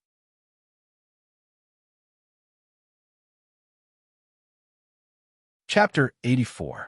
To trust his teammates' ability or to trust his own judgment. Given the time limit, Fong Bujue had to make the choice. This internal struggle was another form of pressure from the system other than fear. The result of Fong Bujue's choice aside, in this game between the players and the system, he had already lost. Now that he was distracted by something that he could not reach an accurate conclusion on, it would only bring danger to himself. At that moment, the sound of a baby crying suddenly appeared and entered Fong Bujue's ears. He turned his head toward the sound, and before him was a dark corridor. The sound came from the corner at the end of the corridor. He did not hurry over, but lowered his head to look at his phone. The time was 40:27. There were 18 seconds left before he missed the call. In the end, he pressed the speed dial button. Even though they had only been through one scenario together, he was willing to believe in Passing Rain's ability. Other than that, he believed that if he did not make this call in the next 15 minutes, the other party would be under the same psychological pressure as he was. At that point, he understood that as long as he could do it, he had to make the call. No matter whether the two could communicate or not, if he made the call, at least it would prove that one of them was safe. Mathematically speaking, as long as he made the call, there was a 50% chance that neither of them would be chased by the ghosts. But if he did not make the call, there was a 100% chance that one of them would be chased. After one ring, Passing Rain picked up the phone. "I'm fine, don't worry." Phone Bujue was happy to hear her voice, but then he added, "Didn't you say not to ask if the other party is okay?" There was about 2 seconds of silence. Then a beeping sound came from the phone, and the call was cut off in the next second. There was only one explanation for this situation. Passing Rain grumbled unhappily at Phone Bujue without any intention of insulting him, and then she hung up on her own accord. Hearing the busy tone, Phone Bujue stood there dumbfounded. He raised the phone to his eyes woodenly. "Hey, what is this? Why did you smash my phone? It was you who said not to ask if the other party is okay. Now you're scolding me. Moreover, to be able to successfully scold him shows that you are in the right." His eyes widened as he roared at the phone. However, the call had been disconnected, so Passing Rain couldn't hear him. He was just venting. "Idiot, idiot, an idiot." It was nothing more than these few words. "What have I done? You don't have to hang up after scolding me, do you? If I had known earlier, I wouldn't have played." In front of him, the baby's cries grew louder and louder, constantly drilling into his ears, just like the song, "Wah, wah, wah, wah, wah, wah." "The baby's cries are in my ears." Phone Bujue closed the phone and held it in his left hand. He passed the flashlight to that hand as well. Then, he pulled out the kitchen knife from his backpack, held it in reverse with his right hand, and rushed forward. After turning the corner of the corridor, he immediately saw a basket on the ground. It looked like a shoe-shaped bamboo basket used for picnics. There was a baby lying in the basket. The baby's body was wrapped in a white towel. Only its head was exposed. Its face didn't look abnormal. It looked like a newborn with its eyes closed and its facial features not yet fully developed. Phone Bujue let out a long breath. He squatted down and looked at the baby. He said calmly, "What do you want? Say it. If you don't say it in 30 seconds, your head will be cut off." The baby was still crying, and it cried even harder. "Wah wah." Its cries became extremely sharp, like the sound of nails scratching glass. It made people's hair stand on end. "Cry." Phone Bujue raised his voice. "Crying counts as time." His bandit style of questioning resulted in a very bad result. The baby slowly opened his eyes, and the eyes under his eyelids were like blood-red amber. His facial features were squeezed together, and he revealed a ferocious smile. According to legend, when a newborn baby was born, its 3 souls and 7 spirits had not yet been united. It had yin-yang eyes. If such a baby died, its resentment would be extremely strong. It would be more ferocious than a normal earthbound spirit. In front of Phone Bujue, the cradle that contained the baby turned into a human torso. The dead man's face was filled with horror. All of his limbs were gone. The organs in his chest and abdomen were pulled out and scattered on the ground. The baby was lying in the hollow torso of the dead man. It grinned at Phone Bujue. "Bones as a cradle and skin as a bag, right?" Phone Bujue also smiled at the dead man. He wasn't afraid. In fact, he was a bit angry. As he spoke, he saw something in the corner of his eyes. He looked up. The corridor was filled with similar dead bodies. All of them had their organs pulled out, and their limbs were missing. It was a horrible death. "You're the reincarnation of a hermit crab," Phone Bujue said. "Let me guess. Your mother was a student here. She was toyed with by a teacher or a boy. After she was 10 months pregnant, she came to the school to beg for their help, but she was still rejected mercilessly. In the end, she had no choice but to commit suicide in this corridor. Before she died, she dug you out with resentment." A novelist was indeed a novelist. Their ability to fill in the gaps and translate them into words was amazing. After the ghost baby heard that, its laughter stopped. The next second, it turned into a heart-wrenching scream. The sound was so scary that it shattered all the windows on the side of the corridor. Feng Bujue's life points dropped. It looked like he couldn't deal with this monster peacefully. Feng Bujue quickly raised the knife to stab at the ghost baby. However, before the knife could land, something grabbed his wrist. He turned around and saw an arm reach out from the wall to stop his attack. From the looks of it, the limbs of the dead bodies were still nearby. Thankfully, the ghost baby's high-pitched scream had a limited duration. It stopped after 7 or 8 seconds, or else Feng Bujue's life points might have been drained dry. However, the situation was still not good. Many arms and legs reached out from the two walls of the corridor, and each of them was mobile. Feng Bujue knew that delaying was not good for him, so he decisively turned around and used the kitchen knife to cut at the arm. Unfortunately, a human arm was not so easily chopped off, and the same applied to a dead body's arm. The blade of the kitchen knife sank into the flesh of the ghost arm. A large amount of blood flowed out and flowed into the body, splashing on the ghost baby's body. The baby started to laugh again. The sound drilled into Chun-Ji's ears, and it was heart-wrenching. If not for the game's limitation on pain, Feng Bujue would have fainted already. Seeing that he was unable to escape, Feng Bujue quickly put down the phone and flashlight in his other hand. He took out Mario's wrench from his inventory and swung it down at the ghost baby's head. This time, he succeeded, and he was lucky enough to trigger the effect of brain concussion. After the monster's body was affected by the skill, the moving limbs stopped moving. Feng Bujue used this opportunity to free his right hand. Using both hands, he pummeled the ghost baby inside the cradle of dead bodies. The scene was bloody, and it was not an exaggeration to say that it was anti-human. Soon, the limbs that reached out from the wall disappeared. It looked like the monster could no longer hold on. Chingge thought that this was a sign that the ghost baby was about to be destroyed, but to his surprise, a new phenomenon appeared.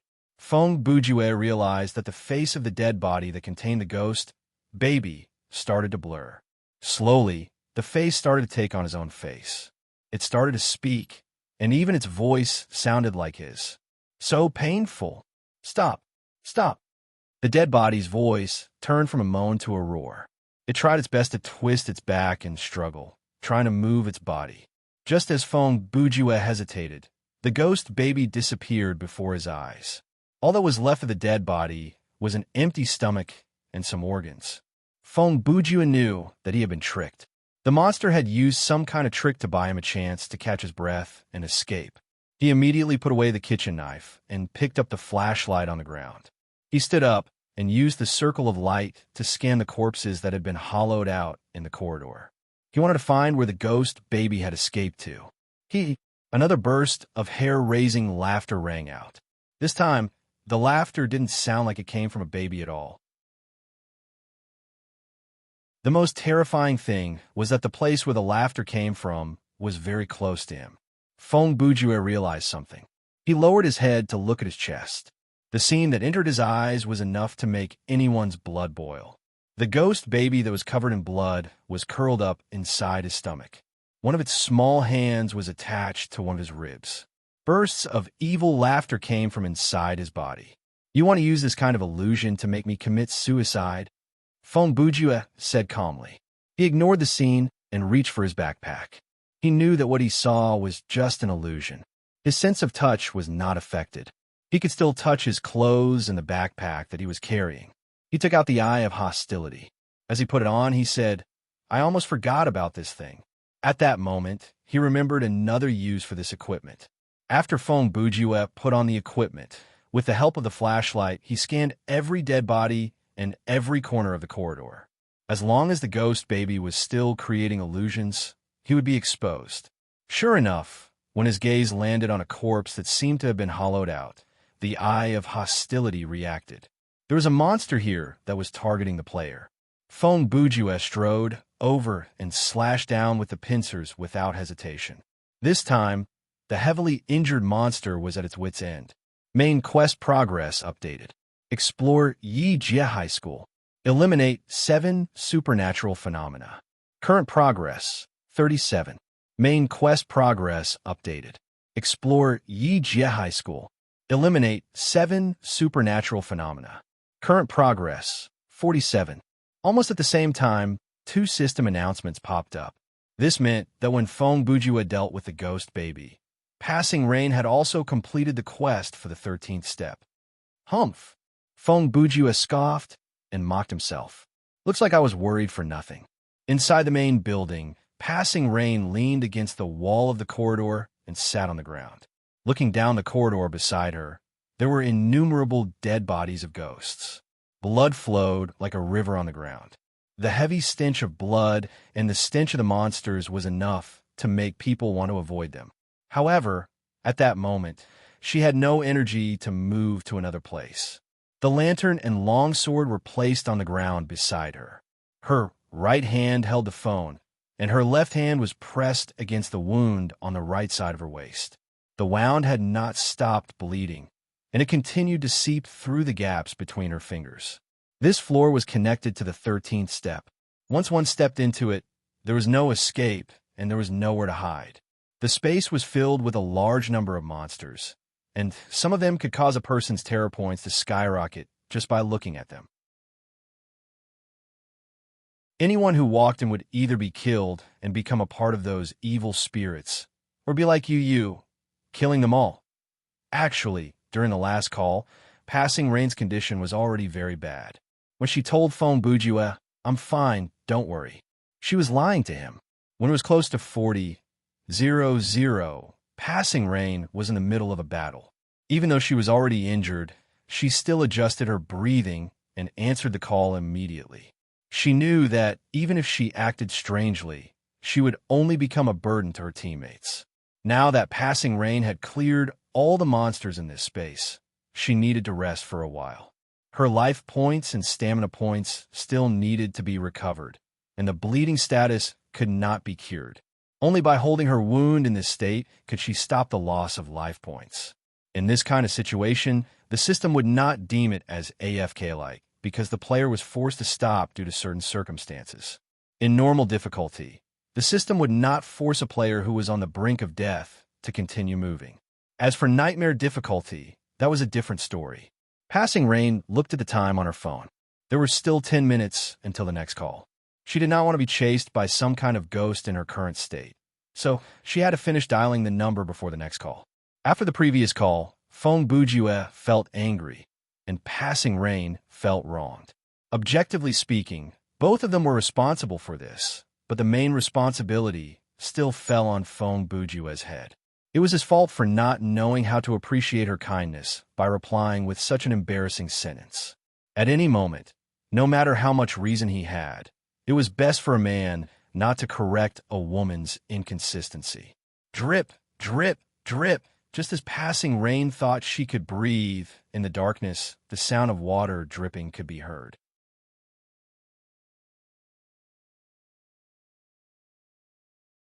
Chapter 85. After Feng Bujue dealt with the ghost baby, all the illusions around him disappeared. Only the shattered glass that littered the corridor proved that everything that had happened earlier was real. There was still some time before the next call, so naturally, he continued his search. Based on Feng Bujue's speculation of the remaining 3 supernatural phenomena in the ballad, he decided to ignore the last one for now. The one about the water droplet could be found anywhere with a faucet, and there was a 90% chance that it was the toilet. The one about the human meat soup should be in the canteen at the bottom of the other building. The map of this scenario was not that big, but there were many restrictions. It was similar to the scenario at the House of Usher, if not more difficult. The education block that Feng Bujue was currently in had 5 floors, which was lower than the main building. Based on his speculation, it was debatable whether or not he should go to the 4 floors above. If he went, he might trigger the water droplet event before Passing Rain, and there was a chance that he might trigger a side quest or a hidden quest. If he did not go, then he should head directly to the canteen at the 3rd building, and there he should be able to encounter the event described in the 5th line of the ballad. Even though Passing Rain answered the call quickly, said that she was fine, and even hung up on him, Feng Bujue still had a sense of unease in his heart. He thought about it and realized that the girl did not seem like the type to cause trouble for no reason. Had he said something wrong? After giving it some thought, Fong Bujue decided to go to the canteen. After all, this was a two-player scenario. Currently, there was no telling what kind of effect the death of one player would have on the other. What if the system said, due to the death of the player is unable to communicate, and the other party becomes the responsible party and will be pursued by the ghosts? Then Fong Bujue would be in deep trouble. Fong Bujue's goal was to reach level 15 as soon as possible, and to do that, clearing the scenario was the prerequisite. Only by clearing the scenario would he be able to get the 40% EXP reward, so he decided to focus on completing the main quest first. He left the building and passed through a concave open space between three buildings. Then, he passed through a simple corridor and entered another building. He pushed open the door and entered the canteen. It was quite spacious. As usual, Fong Bujue scanned the entire area with the flashlight. There were many long tables and benches neatly arranged in the cafeteria. There was a chandelier on the ceiling, but there was no response when the light switch was pressed. The floor was paved with plain tiles, and the walls did not look special. There was a row of sinks on the left after entering the door. There was a counter in the southeast corner, and behind the counter was the kitchen. On the other side was a small convenience store, and not far from it was a vending machine. Blue trash cans about 1 meter tall could be seen everywhere. On the whole, this was a regular and tidy student cafeteria. Then what about human broth? So far, Fong Bujue hadn't found anything out of the ordinary. It seemed that just strolling around the cafeteria wouldn't trigger the plot. After thinking about it, he should go to the kitchen to take a look. As he thought of this, his phone rang. Fong Bujue held the phone in front of his eyes. Unknowingly, it was time for a call. He immediately picked it up. After the call started, the two of them fell into a short silence. About before, I'm sorry. It was Passing Rain who apologized first. It's fine. I shouldn't have said that. Fong Bujue replied and changed the topic. How are you now? Did you trigger a new event? Passing Rain replied, I'm currently in the innermost cubicle of the female toilet on the second floor of the main building.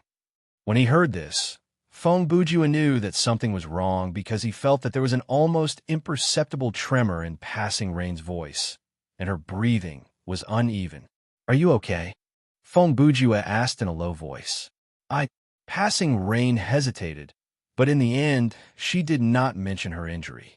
I heard water dripping, so I went into the toilet and saw blood dripping from the faucet. While I got closer, the blood flowed faster, and then there was a sound from inside the mirror like something was trying to come out. I didn't raise my head to look, but when I turned around, I realized that the toilet door had closed on its own. I couldn't open it. She said a lot in one breath, and the unnaturalness in her voice became more obvious. I lowered my head to avoid looking at the mirror and hid inside a cubicle. Now, there's the shadow of a pair of feet standing outside the cubicle door before me, unmoving. I temporarily can't fight. I'm trapped. Even though she was brave, she was still a woman. In this situation, she was still afraid. At that moment, there was a helplessness that could not be hidden in her voice. The sound of water seems to be getting louder, and the floor of the toilet is covered in blood. This time it was not her who slammed Fong Bujue's phone, but the call was cut off because the time was up. As Fong Bujue listened to the girl's description, he walked out of the cafeteria and ran toward the main building. The system announcement soon appeared in his ears. Warning, you are not allowed to approach your teammates without knowing the situation. Continuing to do so will cause both parties to be hunted down by ghosts. TSK. Now, is not the time to be thinking about that kind of thing. Fong Bujue grumbled with annoyance. He dashed past the "Don't Run in the Corridor" sign, quickly bypassed the side of the main building, and rushed into the main entrance. After glancing at the schematic diagram of the first horizontal corridor on the first floor, he immediately rushed to the second floor and went straight to the women's bathroom. The school was only so big.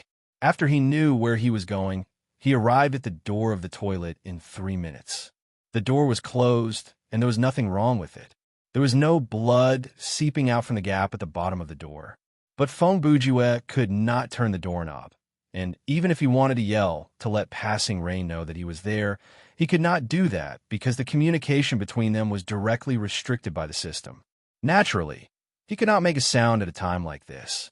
Then, Feng Bujue started to wrestle with the lock of the toilet.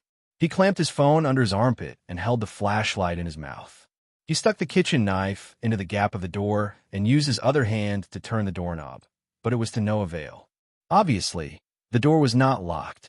Instead, it was fixed in place by an unknown force. Picking the lock was useless. There was no other way. He had to knock the door down. Bang! Bang! Bang! Feng Bujue's shoulder was hurting. At that moment, he was envious of Long Aomin's size.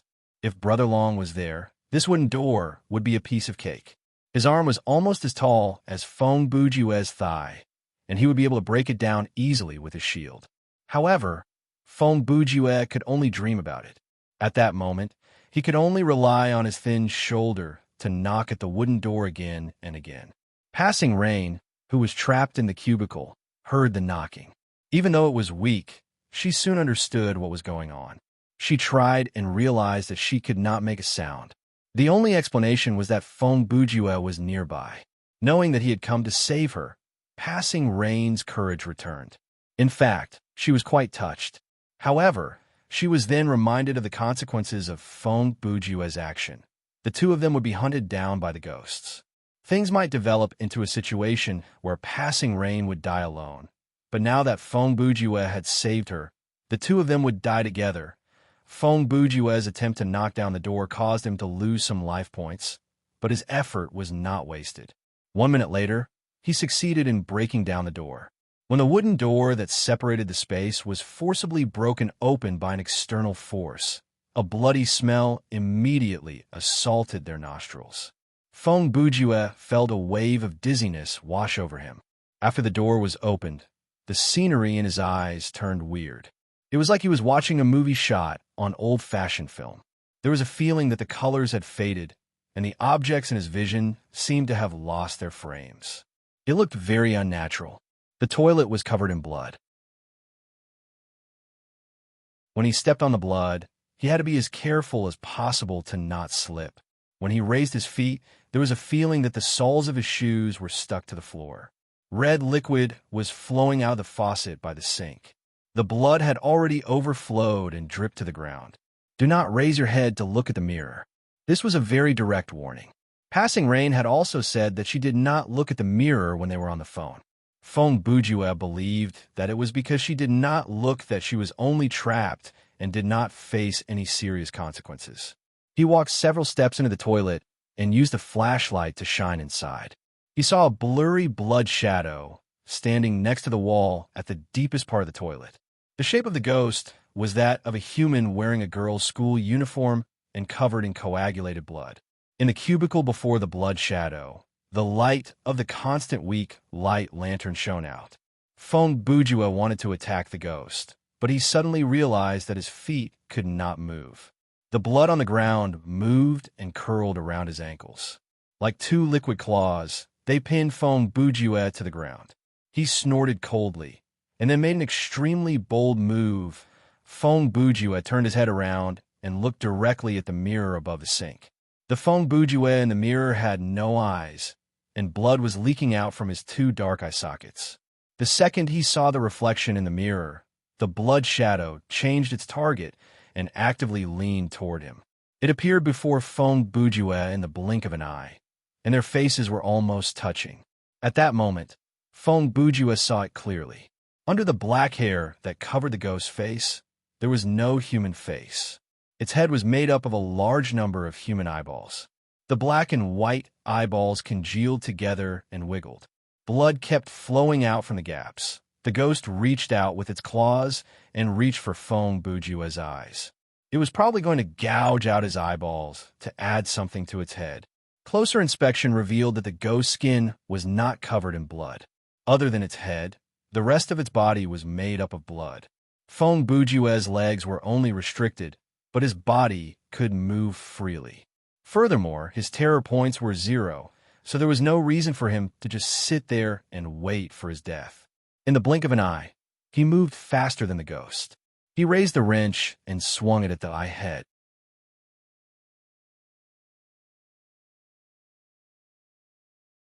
Chapter 86. Feng Bujue had obviously underestimated the ghost's power. Since he had disobeyed the warning of do not look at the mirror, how could the enemy before him be defeated so easily? The monster reacted quickly. It grabbed Feng Bujue's wrist that was holding the wrench. The blood claw tightened, and Feng Bujue instantly felt the bones in his right forearm snap. If not for his high endurance, he would have lost his grip on the weapon. The shadow's other arm quickly grabbed Feng Bujue's neck. The latter had no choice but to toss away the phone and flashlight in his left hand. He gripped the shadow's wrist tightly, but even so, he started to suffocate. The phone and flashlight that fell to the ground were quickly swallowed up by the blood. The only source of light in the toilet was the lantern inside the cubicle at the deepest part of the toilet. Passing Rain stopped hiding. She held her wound with one hand and dragged her sword with the other as she moved to the shadow's back. Even though she had not fully recovered from her injury, once she moved, she would bleed. However, in the past 10 minutes, her life points had recovered somewhat. If she did not help him now, it would be over for Feng Bujue. Passing Rain raised her sword and slashed horizontally at the shadow's eyes. Perhaps the eyes behind the monster's head were blocked by the black hair, or perhaps it was because Feng Bujue had attracted its aggro from looking at the mirror, but in any case, the monster ignored the attack that came from behind. Its head was chopped off. The moment the neck that was made from blood was severed, the eyeballs scattered like broken building blocks. The force that held them together seemed to have disappeared. However, this was just a temporary illusion. Feng Bujue's feet were still pinned to the ground. After the eyeballs that rolled on the ground were stained with blood, they started to move again and slowly gathered together. Feng Bujue and Passing Rain were inches away from each other, but they could not say a word. After Passing Rain finished that slash, the wound on her waist split open again. She clutched the wound with a pained expression, and the blood flowing from between her fingers said it all. Feng Bujue had clearly come to save the damsel in distress. It had been saved by Passing Rain. Moreover, his actions had already caused the ghost to chase after him. If he didn't do something to help the two escape this dangerous situation, what awaited them next would undoubtedly be a team wipe. In this situation, Feng Bujue had a flash of inspiration, and he came up with a possible solution. He turned his head again and faced the mirror above the sink. Since the light source was at the other corner of the toilet, the mirror near the door was dark. Feng Bujue took out a handgun from his backpack and aimed it at that direction. He fired 3 consecutive shots, and the muzzle of the gun lit up his vision 3 times. However, the mirror did not shatter after taking the 3 bullets. It only made 3 dull bangs. This mirror was obviously not bulletproof. It was attached to the ghost's body, and that was why it could not be broken. Even though Feng Bujue's bullets did not destroy the mirror, the layer of blood that covered the toilet floor was affected. The blood was like water in a water tank. When it was hit, the water inside would vibrate. The blood that clamped down on Feng Bujue's ankle was shaken away, and he regained his mobility. Without another word, he took out the baseball bat and rushed to the mirror to bash it. When he attacked the mirror, the whole toilet shook like there was a disco going on upstairs. The headless shadow that was standing and the eyes that were reassembling on the ground were shaken into pieces. They could not maintain their original form anymore. Feng Bujue used a lot of force when he swung the bat, and the frequency was high. In less than 10 seconds, his arm was sore. If this was not a metal bat, but a wooden one, it would have snapped already. Finally, a series of crashing sounds could be heard. The moment the mirror was shattered, the evil spirit's final counterattack arrived. A female ghost with disheveled hair leaped out from the shattered mirror. Her eye sockets were empty, and her eyeballs had been dug out. Her entire body was covered in blood. However, compared to her original form, which was made from blood in her eyes, this form was not that scary. Feng Bujue was in a passive position after being pounced on. Before he could change to the wrench, the ghost opened her mouth and bit at him. Thankfully, like Rain's blade arrived again, and accurately beheaded the ghost. This time, the blade was cleaved in two. The head tumbled down, and all of the illusions disappeared. However, like rain finally knelt to the ground. The red around her wound announced that she had lost the ability to do anything else. Main mission progress updated. Explore Yi Jie High School and solve the 7 supernatural phenomena. Current progress, 1/7. Even though the system announcement came, there was no time for the two to catch their breath. Once this ghost died, some kind of boundary was broken. In the corridor outside the door, many shadows moved and the sound of rustling approached. Feng Bujue and like rain could not communicate through words, so he hurried forward to help her up. He led her to the last cubicle and had her pick up the lantern. Then he made a simple gesture. Like rain understood what he meant and handed the lantern directly to him. After the item changed hands, Feng Bujue had like rain wrap her left arm around his neck. With one hand on her waist and the other holding the lantern, he led like rain out of the toilet. Since Feng Bujue's phone and flashlight had disappeared, like rain's phone had lost its function. Furthermore, they would not be separated until the end of the scenario, so she abandoned her own phone as well. After arriving at the corridor, the scene in front of him was not optimistic. Looking to the right, in the dim corridor, many floating round objects were slowly approaching. Below those objects, there was a thin, thread-like object hanging down. F*CK. Human head balloons. Feng Bujue had read the comic of the same name before. It was a despairing story, and just thinking about the plot would make him feel depressed. He quickly helped like rain run in the other direction, but there was no staircase in that direction. Of course, Feng Bujue knew that. The layout of the first floor had been imprinted in his mind. He had no choice but to run this way. If he ran toward the human head balloons, he and like rain would be strung up and strangled to death in less than 10 seconds. They walked to the window at the end of the corridor. Feng Bujue opened the window and used his eyes to signal for like rain to put her sword back into her inventory. The latter understood what he meant. At that moment, from the other end of the corridor, several headless dead bodies walked toward them. They either had their hands on the wall or crawled on the ground as they slowly approached. The two were surrounded, and the only way out was to jump out the window. Feng Bujue put the lantern back into his inventory and tilted his head at like rain. It sounded like he was going to make the first move. After all, it was only a 2-story building. It was not that high. Feng Bujue was level 13 in-game. Even though Thriller Paradise did not have a specific stat, as one's level increased, one's physical ability would increase. If level 1 represented the standard of a normal person and level 30 represented the ability to leap over walls in the Matrix, then for a level 13 player, jumping down from the second floor was not a problem. Feng Bujue was surprised when he landed. He thought that he would at least sprain his ankle or injure his back, but when he was in the air, he felt his body was so light. The impact when he landed was not that big, and his life points did not drop that much compared to when he crashed into the door. After he steadied himself, he quickly clapped his hands to make some noise. He opened his arms and raised his head to catch like rain. The moon was bright outside. When Feng Bujue stood up, he looked around. So far, there were no signs of ghosts around the education block. He planned to bring like rain to the cafeteria after he caught her. After the fight in the toilet earlier, Feng Bujue believed that, as long as he entered the space where the supernatural event happened, the pursuit of the ghosts would be temporarily blocked outside. Once the event was over, the ghosts would come again. Therefore, from that moment on, the two could not stop. Like rain did not hesitate.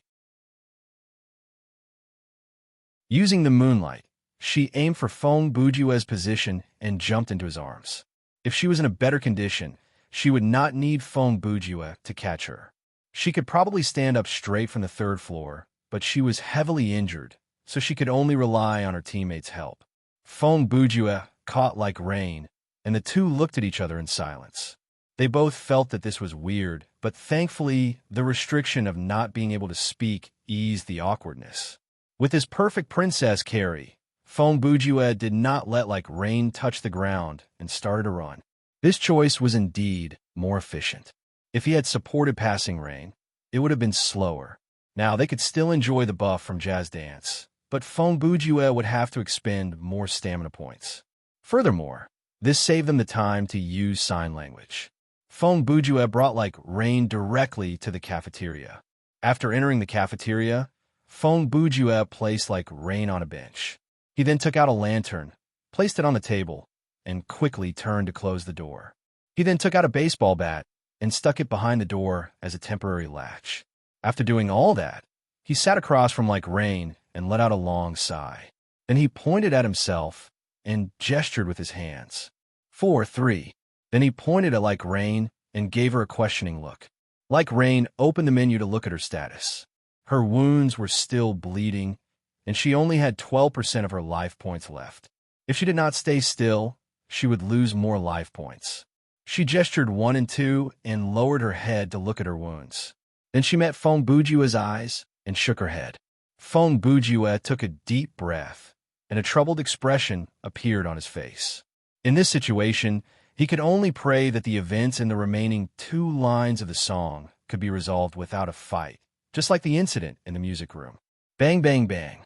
The cafeteria's door was suddenly slammed open, and a chilling wail came from outside. Shadows of ghosts danced outside the windows, and, a moment later, there was the sound of glass shattering. It looked like this ghost pursuit was like a shadow. It did not even give the players a minute to breathe. You're tuning into the Warrior Lore YouTube channel. Don't forget to subscribe and join us on this journey to catch the most captivating stories.